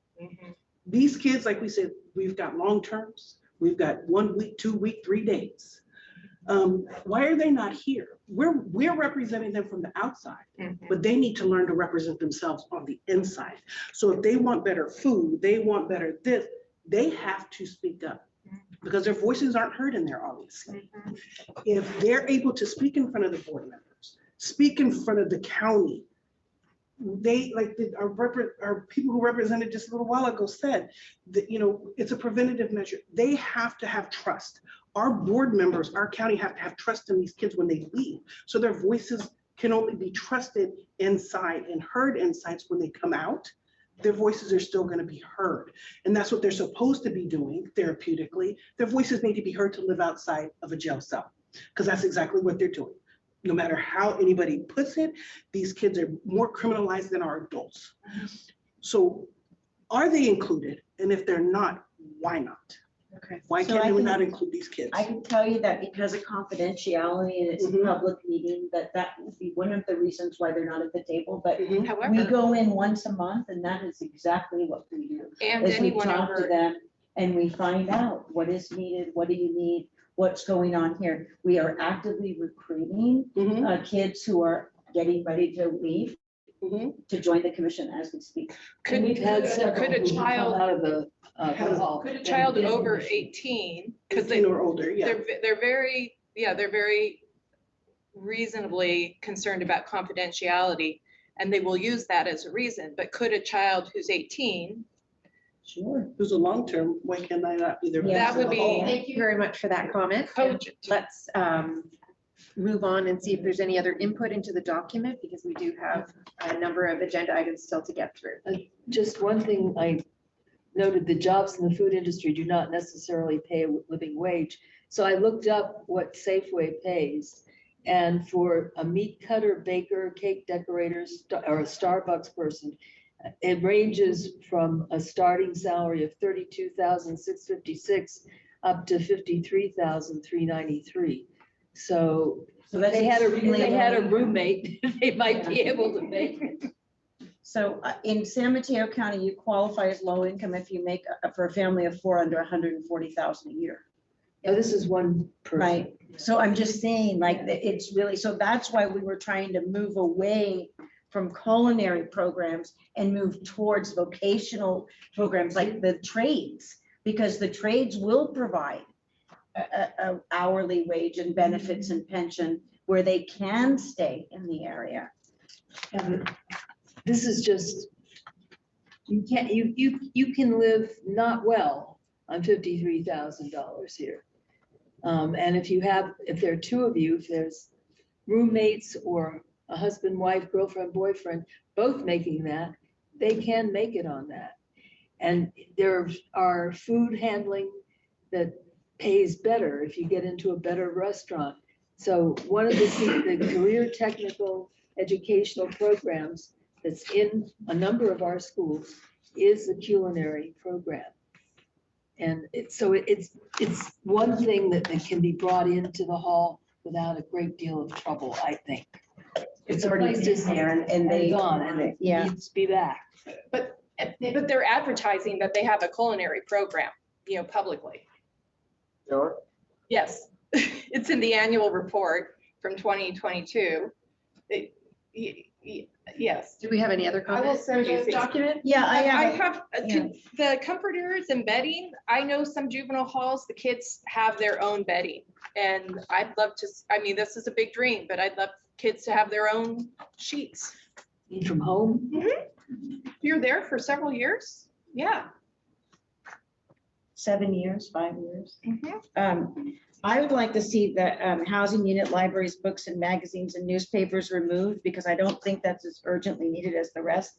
And I think that Commissioner Bocanegra and I and the community have done an excellent job in providing those. And I've also talked with Shelley Johnson from the school, and she actually has a budget for that. So I'd like to include things in this presentation that don't have the ability to be addressed elsewhere. And so my biggest concerns were the vocational programs, the dedicated therapeutic mental health space, and the changing of the food. And there's no mention here of our 9-point plan. And I'd like to see the 9-point plan entered into this because it includes life skills, it includes parenting skills, it includes all the things our kids need to succeed. So I would like to remove the magazines and books and input the 9-point plan. And another comment is I would like probation to be surveying youth and families on the programs and services. So I just read a document and I'll forward it to everybody. There's a interagency memorandum that's being created between probation and BHRS and many agency partners. And one of the missions is to center youth voice. And right now there is no centering of youth voice in our probation department. Every child who exits should be given a satisfaction survey. Like, do you think we met your needs? And of course, yes, they're children, so maybe you have to interpret it, right? Because the context is probably not going to be positive, but you have to at least ask the question. Yeah, what did you like best? Yeah. What did you like least? What worked So for you? Commissioner Rasmussen, So I would add that to the document, and we've talked about a youth advisory council as well. I'd add that to the document and because can commissioners also provide you with comments outside of this meeting as they review this? Well, because it's going to be a public presentation, and this is why I think there needed to be a meeting of the minds of the full commission as to what should be in it. It's our presentation. So aside conversations, it doesn't open up for discussion and for everyone to say, yeah, I'm on board. And we don't want to take a top priority and then move it down after a meeting because it was brought up later. So this was the forum, and there's not a meeting until it's done. So Right. If there's anything that's pressing, that's not included, that you would like to be included, now is the time and space to add that. Oh, I I was quickly wondering, so I mean, I know we kind of focus a bit on school and like classrooms for vocational training, but is there a reason we didn't focus more on school, like either collaboration between probation and the county office of education, or just improving the school facilities in general? Because I think that's something that, we've identified as a priority. I'm not hearing you very well. Can you talk louder? What I said was in the document attached to the agenda, there's some like tangential mentions of schools like classrooms for vocational training, but I was just curious if there was a reason why we didn't talk more about like education and improving that, because I think that's one of the things that we've identified before as something that is a struggle, and some kids do feel like they're not learning as much as they could, or by the time they come out, they're way behind their peers at high school. So I wonder if there's any reason why we didn't include anything about that. So this document was created by Monroe several months ago. And so it was at my suggestion that we bring it back to the commission. So for this exact reason. So we do incorporate all of those things. We're asking for specific things here too. And I think that there is a project that's ongoing that's referring to Education. I don't think my project will help. But we do have an education inspection, and Southwick was part of that. So I think we should include that. I think it's important to include that. To bypass education altogether when we have an individual inspection for it every year is a mistake on our part. And the funding for vocational programs needs to be. Are we talking about vocational programs, or we're talking about in general education? In general, I was talking about. Yeah, but I'm just wondering, this document seems to focus on very specific requests. And this So- document needs to be approved by the full commission. It can't go to the board of supervisors. That's what I thought, but I was From the told it commission. was. It's not been approved by the full commission. That's that was my understanding, but I was told that it had been agendized in the past and that everyone had seen it, but I didn't, with my, Has it ever been voted on? I don't think so. I didn't think so either.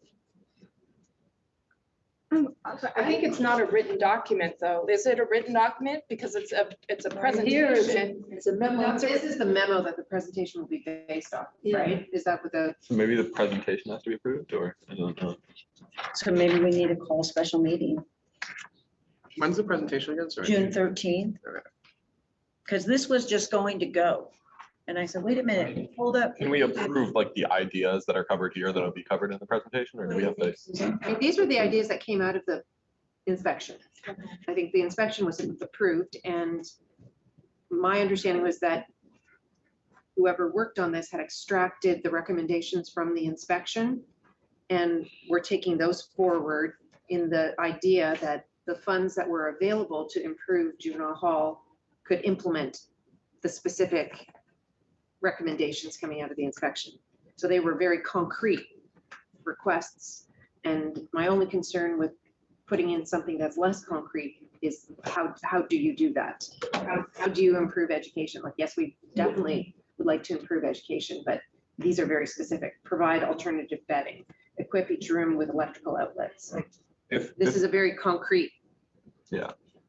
So if this Steps is forward. based, yeah, if this is based off of the inspection report, aren't there specific educational recommendations that were? There are, so they should be included. I think that the problem came in is, yes, we approved the inspection reports. Yes, we approved those recommendations as part of that. But the prioritizing them was left to one individual. Mm-hmm. And so I just thought that it's all of our work. So we should all collectively prioritize it. Well, I guess we're not going to be able to do that tonight then. And if we want to package this as a presentation that will be the presentation that you will deliver, then we could call a special meeting to approve that presentation, to reflect the comments that were given today. And so that everyone's comfortable that the specific concerns that they have are appropriately reflected in the priority that is felt is appropriate. This is said, it's to the reimagined juvenile hall, which I thought improved. And I wanted, Elsewhere. They will be presented, so they're going to be speaking in tandem with our recommendations and the reimagined. That's why I want it very clear about what we want. right, and I sit on the Reimagine committee, and number one, the 9-point plan, I think it's important that this be mentioned because it was also supported by our district attorney Wagstaff when we met with him and introduced it to him, and he says he would stand in front of the Board of Supervisors with us and ask them to support this. That came directly from him in a meeting. And then secondly, Chief Keen came to our meeting and said that he's following a lot of our recommendations.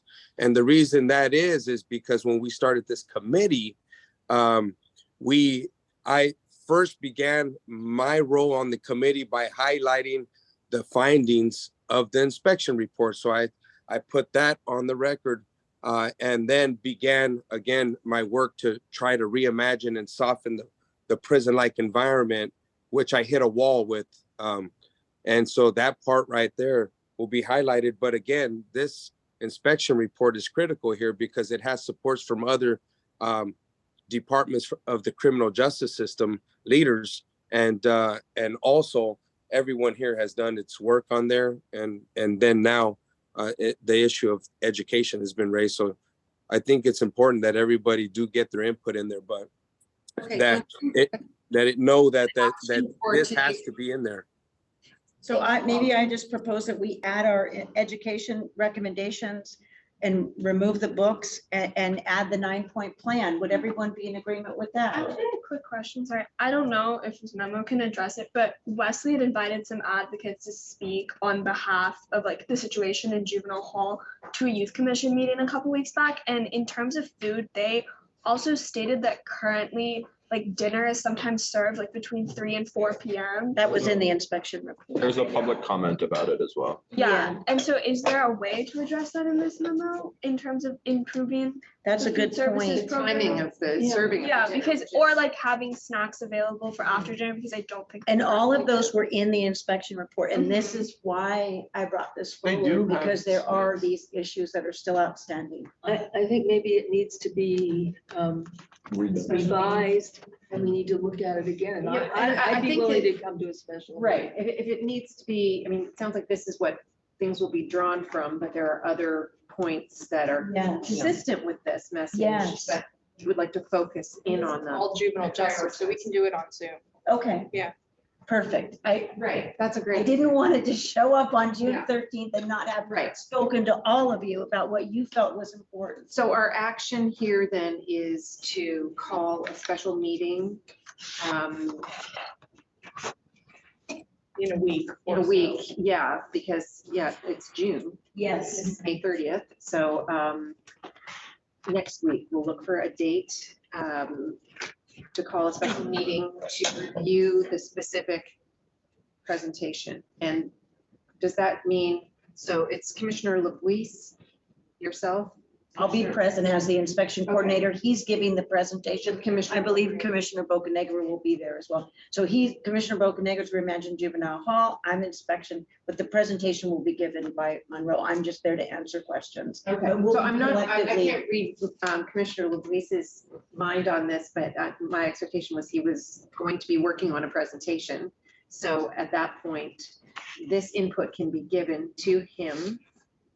He was going to be the author of the presentation then, I think, is that the? We were going to collectively, it was my understanding, we were going to work on it when he returned. Okay, so that can happen, and then we can look maybe towards the end of next week of scheduling a special meeting to be able to review the presentation and ensure that it's consistent with. Well, no, I would say I think we should have the meeting first before we create a presentation, because we have what, 3 minutes or 5 minutes? So we need everybody's input before we create the presentation. So you're considering the input that you had tonight is not. Yes, no. Okay. Well, can you send the things that you would like to add to all of us to? Well, this is all I have, is this paper that No, you're saying you want to take some things out and add other things. So Yes. my suggestion is that the points that we raised tonight, which our chair administration will have kept track of, Okay. could be summarized and circulated to us and, or actually to the people drafting the presentation, and that could be reflected, and then we could review it as opposed to having like a drafting session together. Okay, so as long as there was nothing that was left unsaid, I think like, is no there's specific in the recommendation. chat, there are Yes. community members that are posting very useful and Always. Okay, so we'll take the comments Okay. also that were in the chat and incorporate all of those comments into Perfect. the suggestions for the presentation. Thank you very much.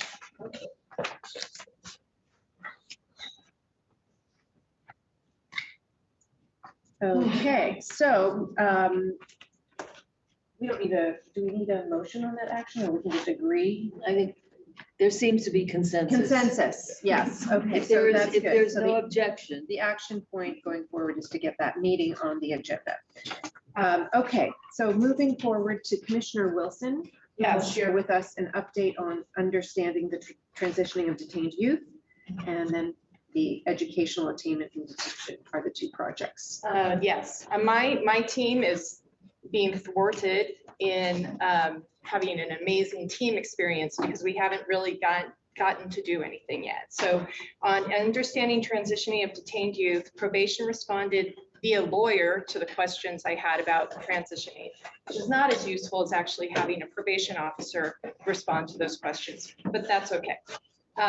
And directed me to petition the courts for access to case files citing Welfare and Institutions Code 827. So I've written a letter citing Welfare and Institutions Code 827, subsection 000, which has that juvenile justice commissions and its members may have access to case files. Judith Holliber is reviewing it for me. I've met with Judith. And that will be sent off again. So it's just a paper conversation happening. For educational attainment in detention, I talked to Shelley Johnson last week, and she's working to pull together the statistics that we've asked for. And she has concerns about the measures of academic progress test, which is part of the conversation that I wanted to have anyway. And so I understand what her concerns are, and there'll be subsequent actions based on that. But basically, nothing has happened in terms of meaningful accomplishments. Because of the issue in getting the raw materials to analyze. Raw materials, but I didn't have a problem with the school on confidentiality. I mean, I put in provisions like they didn't have to use the actual date of entry and they didn't have to give us the child's name. So it's a lower ask, but in terms of getting any pushback on that, nothing. So that's really great. And probation did respond to our initial request for a transition plan. Yes, so we got the documents that we asked for. But so far in talking to CASA, Fresh Lifelines for Youth, and parents, we haven't yet found somebody who's ever seen a transition plan. That even came up in the last status report. And that the judge actually asked the probation, is there something that they have in writing? They even had something from the camp.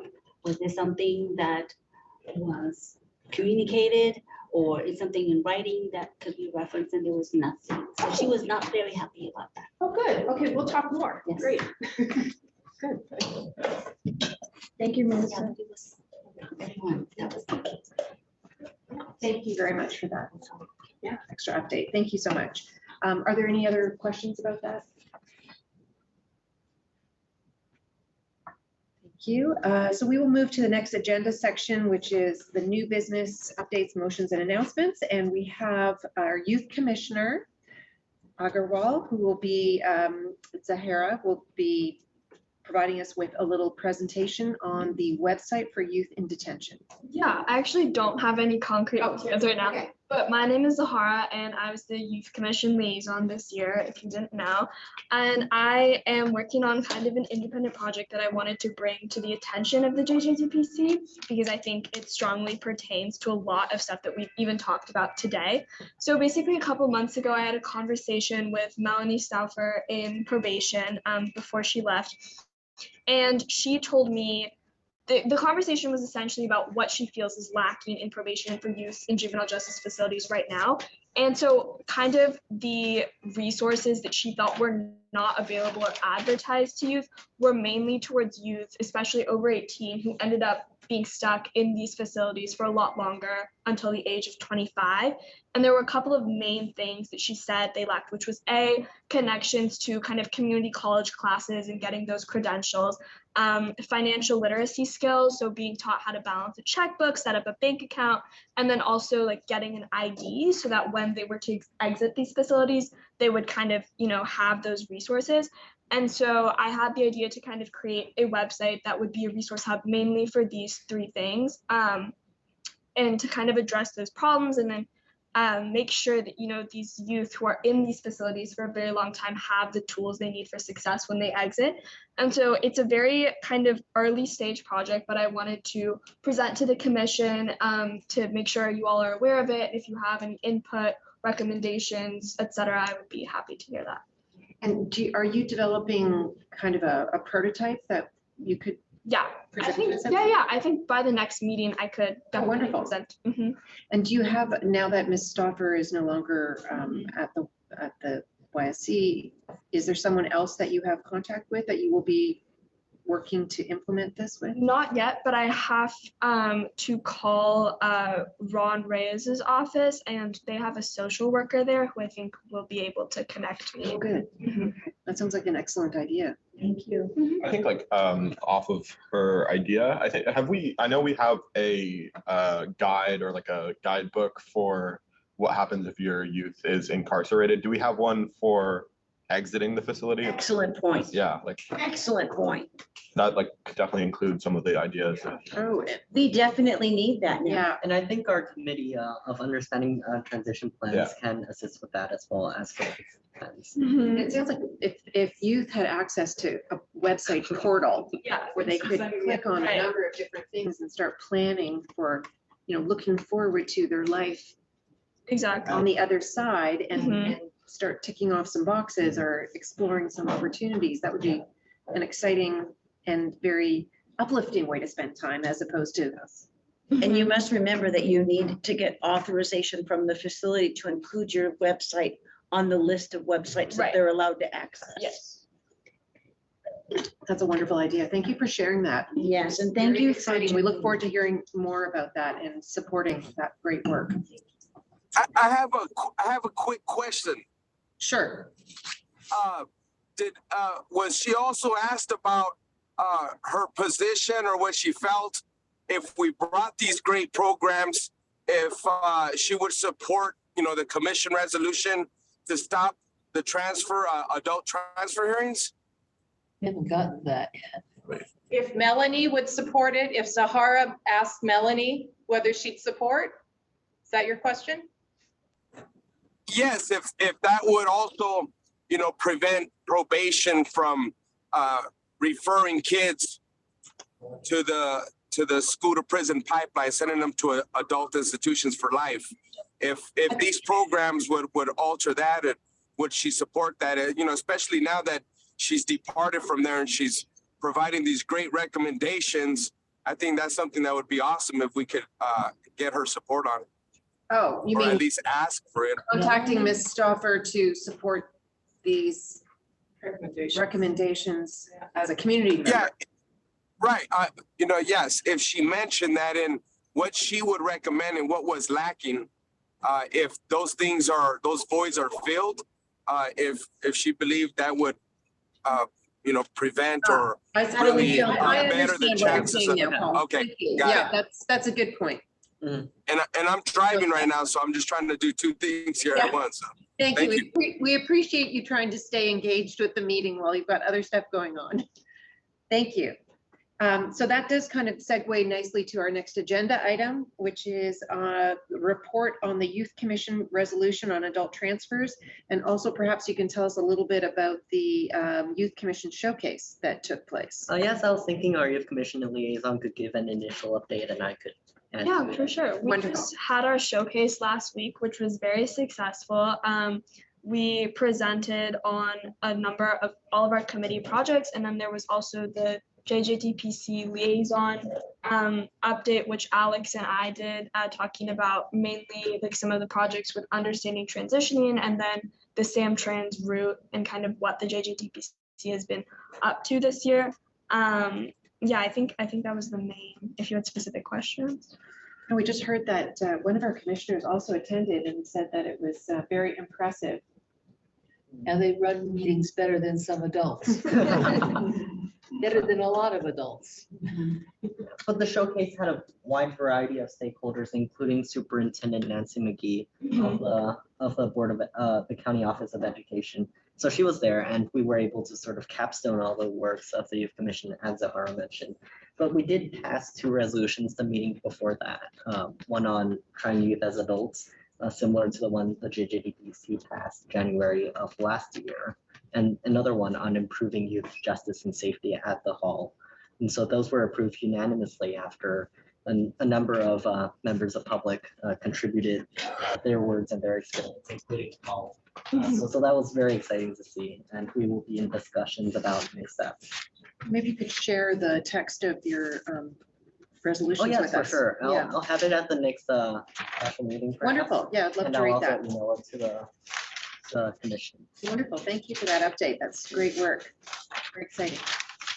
So I'm next on the agenda with the letter that was attached to the agenda packet, which was provided to us by a group of other JJCs, mostly coordinated out of Sonoma County, on the issue of continuum of care and the concerns that a number of JJC commissioners around the state, most of whom have experience with formerly group homes, now STRTPs, and the impact on youth. And the intention of creating a position paper was to find consensus with the JJCs and the JJDPCs across the state and having them sign on to a letter and then to reach out to California congressional representatives with this information.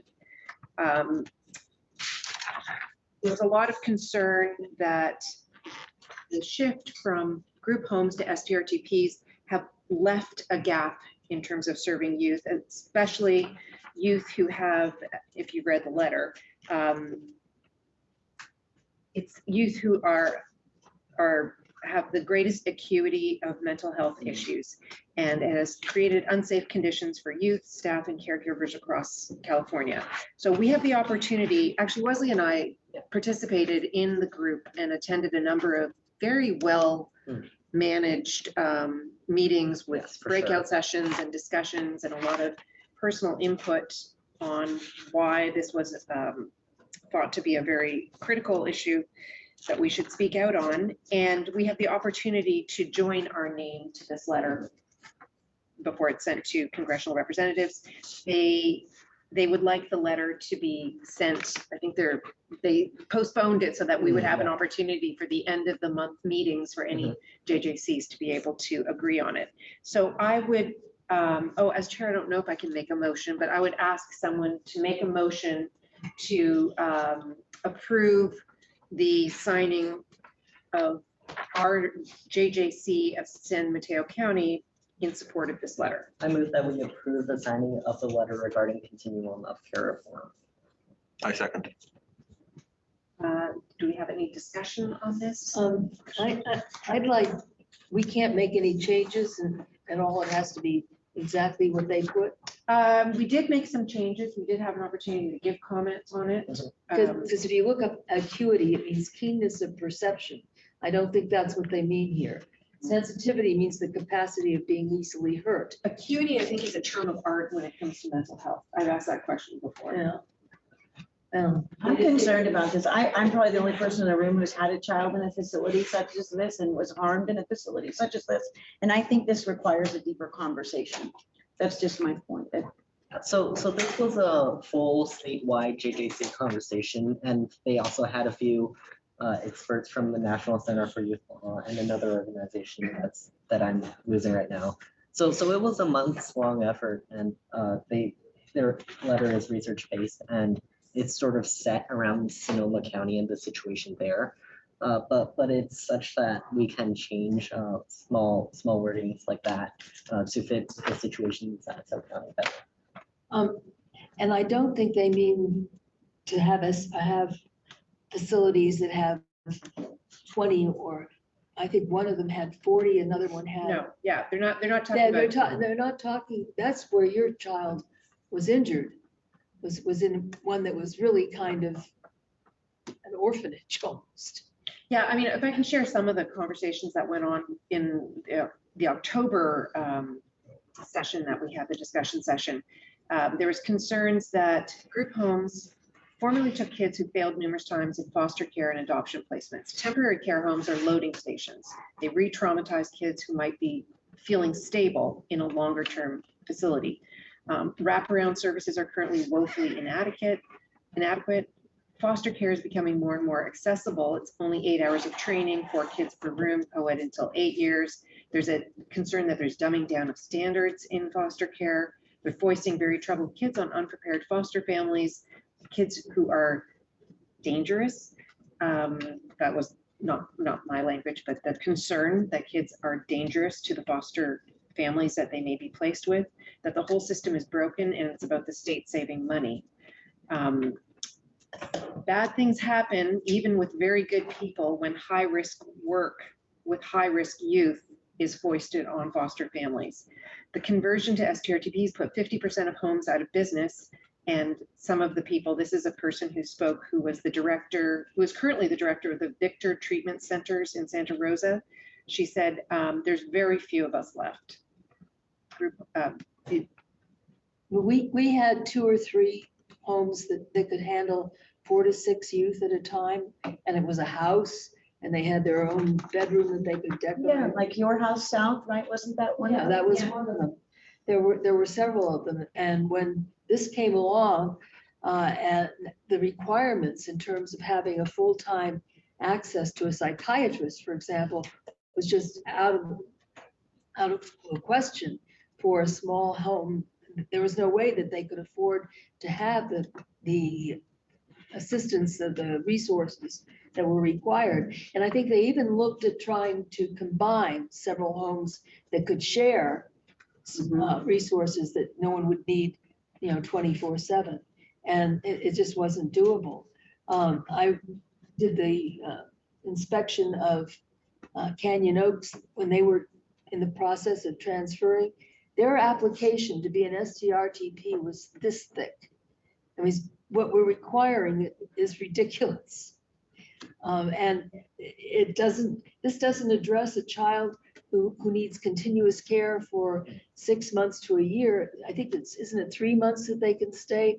And then you have to. And they say longer. They can, Because the truth is that 6 to 3 months is. But you have to go into a lot of trouble and more expense to get permission to keep the child longer if the child needs more therapy. This system is not working any better than closing the mental health. We shouldn't have places like where your daughter was. That's totally true. And we should never have a place like that ever again for children or adults. But we need something different than what we've got. Right, and that's what the comment here was, states say less kids in congregate care, which is true, but we cannot say kids are doing better if the rate of recidivism is as high as it is. And we have to stop pretending that 6 months is enough to heal highly traumatized kids.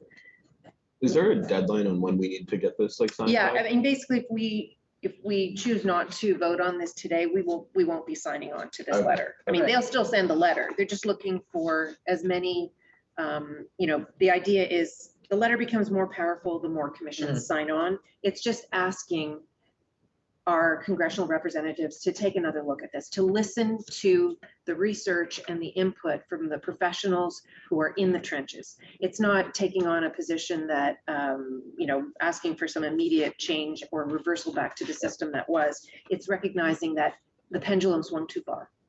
We got rid of everything, but there's still a group of children that are not being appropriately supported.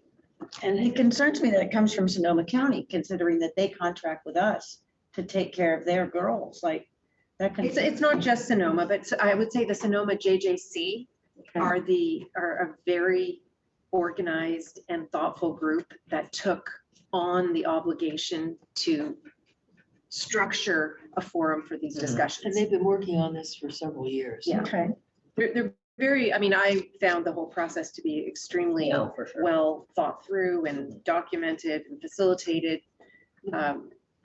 We may not have the same level of issues in our county. We have no kids in placement right now. Right now, which is great. I do have a major problem with one sentence. Okay. It says youth demonstrating the most severe effects of trauma are older and have complex mental health needs, including self-injury, suicidality, substance use, and violent and destructive tendencies alongside other challenging behaviors, fire starting, property damage, etc. It goes on and on. But the way it's worded, it sounds as if they need self-injury, suicidality, and substance use. I think this is not a need, it's a problem. It's not just that age group. It's the younger kids Exactly. now, We've too. got 11-year-olds who need help. So it's not the older children now. We're looking at children who are 6, 7, 8, 9, 10. They're babies now, involved in harm and destruction. So it's not just our older youth, it's also our children, our babies should be included with them. I just think this needs to be reworded so that we understand self-injury, suicidality, fire starting, property destruction. Those are bad things. They aren't needs. I see what you mean. Yeah, there's a wording issue right there. Yeah. I see what you mean. Yeah, so if we reflect that change. Then I'd be okay. Yes, I know what you mean. That's it's almost issues. Issues, right. It's not needs. Do we need to make a motion to extend the meeting? Yeah. We didn't actually put a meeting, but So what's the nature of this right now? Do we want to just stick with these 2 edits, either through 2 or possibly 3? And Yeah. is this good to go? could we put a motion on the table to sign this letter on behalf, or to add our name to this letter, the San Mateo County Juvenile Justice Commission, with the edit to reflect the appropriate idea in this paragraph, which is, I think pretty clear. And was there another?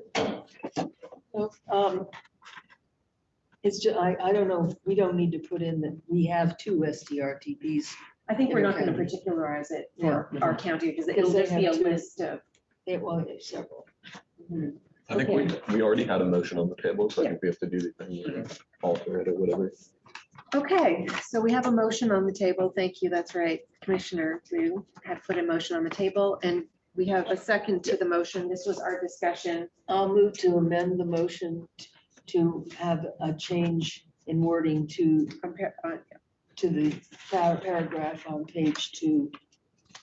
1, 2, 3. Beginning with youth demonstrating the most severe effects of trauma, are older and have complex mental health issues versus needs. And it shouldn't be older. I don't think it should be older, because they're youth of all ages who've got issues. Why is age an issue? Why are we saying only the older kids? But I think we should just, they're trying to coordinate many different commissions.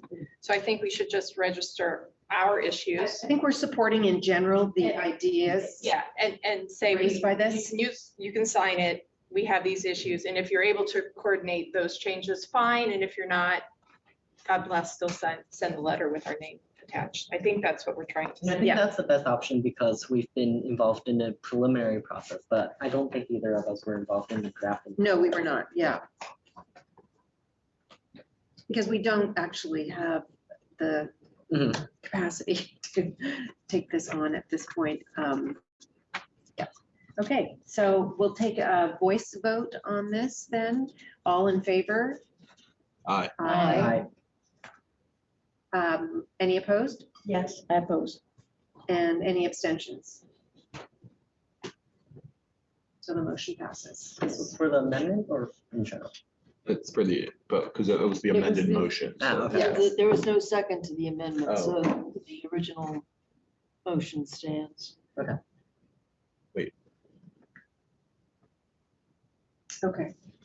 So wait, we passed it without. without, The changes? Or, because there was a motion with us. I think the original motion was to send a letter to that effect, so we could still do the. and we'll give the feedback. Yes, okay.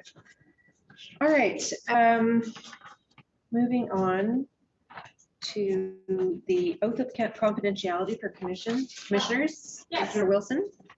I think it would be a great idea to both remind ourselves and our stakeholders about our rights and responsibilities to hold confidentiality for youth who are in the probation system. And to that end, I've drafted up a document, sent it to Judith to get her comments that basically detail what the law provides, what our obligations are by law, and then it would be part of the swearing in process when we have a new commissioner, and they could sign that they understand it and also that they've read our operating policies. I pulled the text from Santa Clara, Napa, Tulare counties, and I think those 3 counties plus Alameda probably are all using the same oath. So I basically pulled their oath, although I thought there was some language problems, so I cleaned that part up. So at the next meeting, and probably before that, once Judith has her hands on it, I'll want some of you to have opinions on how to make it better. And would this also be an opportunity for current commissioners to reflect their desire to abide by that oath? Sure. Also sign. Absolutely, Consistency. absolutely. But I have to bring it forward at another meeting. Yeah, when that sounds it's- wonderful. when Thank it's you for in- doing that work. I Yeah, think it's sure. a great opportunity to just, put it front and center. Mhm. That we take those obligations very seriously and that we're very aware of the implications. So Commissioner Rasmussen, the next point on the agenda is a report from the police liaison as to a meeting with the San Mateo Police Department. So I'll be very brief for the sake of time. So Commissioner Bocanegra and I met with the chief of the San Mateo Police Department. We had received numerous calls from parents of children who were incarcerated, complaining about the aggressive tactics that the police department was taking. And in our work in the neighborhoods, we witnessed that. And so we asked the mayor of San Mateo as well as the police chief for a meeting, and we had a very productive meeting. And I think Commissioner Bocanegra will be following up. We've come to sort of an understanding about where the needs are in the specific neighborhood, and they're mindful about the harm that can come when search warrants are issued and the whole family's property is destroyed, and the impact that that has on a family who's living in poverty. So that was a very productive meeting. And can I just move on to the next for the retreat planning? Sure, I just realized I had, that Commissioner Wilson was also going to mention. Oh, I'm sorry. I apologize. Sorry. What else was I'm sorry. You were organizing a tour. Oh, I'm organizing a tour of the Maple Street Women's Facility, dates TBD, but it will accommodate, it won't accommodate no one under age 18. Oh, Okay. Sorry, yeah. Thank you. Next time. Next time. Commissioner Rasmussen, would Go you to like college to level. continue with the next- Are they, Yes. you're only gonna look at the floor that has the women incarcerated? No, I'm sorry, no, just Maple Street. Maple 'Cause Street. it's fine, right. They combine. Well, they do make our food, so that'll be relevant, right? They make our I food. I thought it was at- required. Yeah, they make it at Maple Oh, Street. no, they make, yeah. Oh, interesting. I didn't know that. So I wanted to put on the agenda, last year, we had what I felt was a very successful retreat. And so I just wanted folks to be mindful that it's that time again, if we're interested in planning a retreat, in light of Commissioner Huber Levy's work on getting the BSCC training, maybe we could incorporate that, do half day of training, and then maybe the afternoon is team building and brainstorming ideas for the year ahead. So just, that might be the best use of folks' time. That's a great idea. Let's. And I expressed this last year as well, but I think it's important to have a location in North County, because last year we had ours in Redwood City in a senior facility. So I think that moving to another. Maybe we could do it in this building right here, in this room right here, out central. Skyline or above. Well, this is fairly easy to get to, either by 101 or 280. So. I was just asked to join the advisory board for Project Change at Skyline, so I will ask and see if they have a room for us, Wesley. Yeah, I think they do. They have a very nice new building. Okay, sounds very good. So the next item on the agenda is Commissioner Bocanegra speaking at DFA meeting June 7th. That's DFA. Is he still on? That's Democracy for America. He's going to be giving a presentation on, I don't know if he's still on. He's muted, he's there, but. He might be on. There you go. Yes, I'm still here. I'm visiting actually my mom's and my father's gravesite right now. So I'm bringing my work right here to them. Yeah, so I'll be presenting on the scooter prison pipeline, our resolution, the data that we've recovered from all of the research that we've been doing, the entire commission. And so it's expected to hopefully gain more support, and so that we can continue to urge our county leaders to really reimagine the juvenile criminal justice system once and for all, right? It is draconian. It is a punishment model that many in our region already began to move away, and we're still stuck in it. So I hope that you guys can all join and spread the word, because we're looking for more support on that. Thank you. 7 p.m. and it'll be on Zoom. Yes, June 7th. For that after. Thank you. Okay, so we will circulate the details on that. So thank you very much, Commissioner Bocanegra. And last, we have a Google Drive reminder from Commissioner Rudd. I think I kind of covered that earlier in my inspection report. So just a reminder to everyone to check out the Google Drive. There's everything there, from secure track information to try and use as adults, to inspections, to meeting minutes that go back. There's a bunch of information and research. Please utilize it, because a lot of time has been spent building it, and it's there for you. Thank you. Thank you very much. And that brings us to the end of our agenda for this public part of the meeting. So thank you to our guests who came and stayed through the whole meeting with us. We appreciate you being here. We appreciate everyone online who joined us as well. Thank you very much, and good evening, and I adjourn the meeting.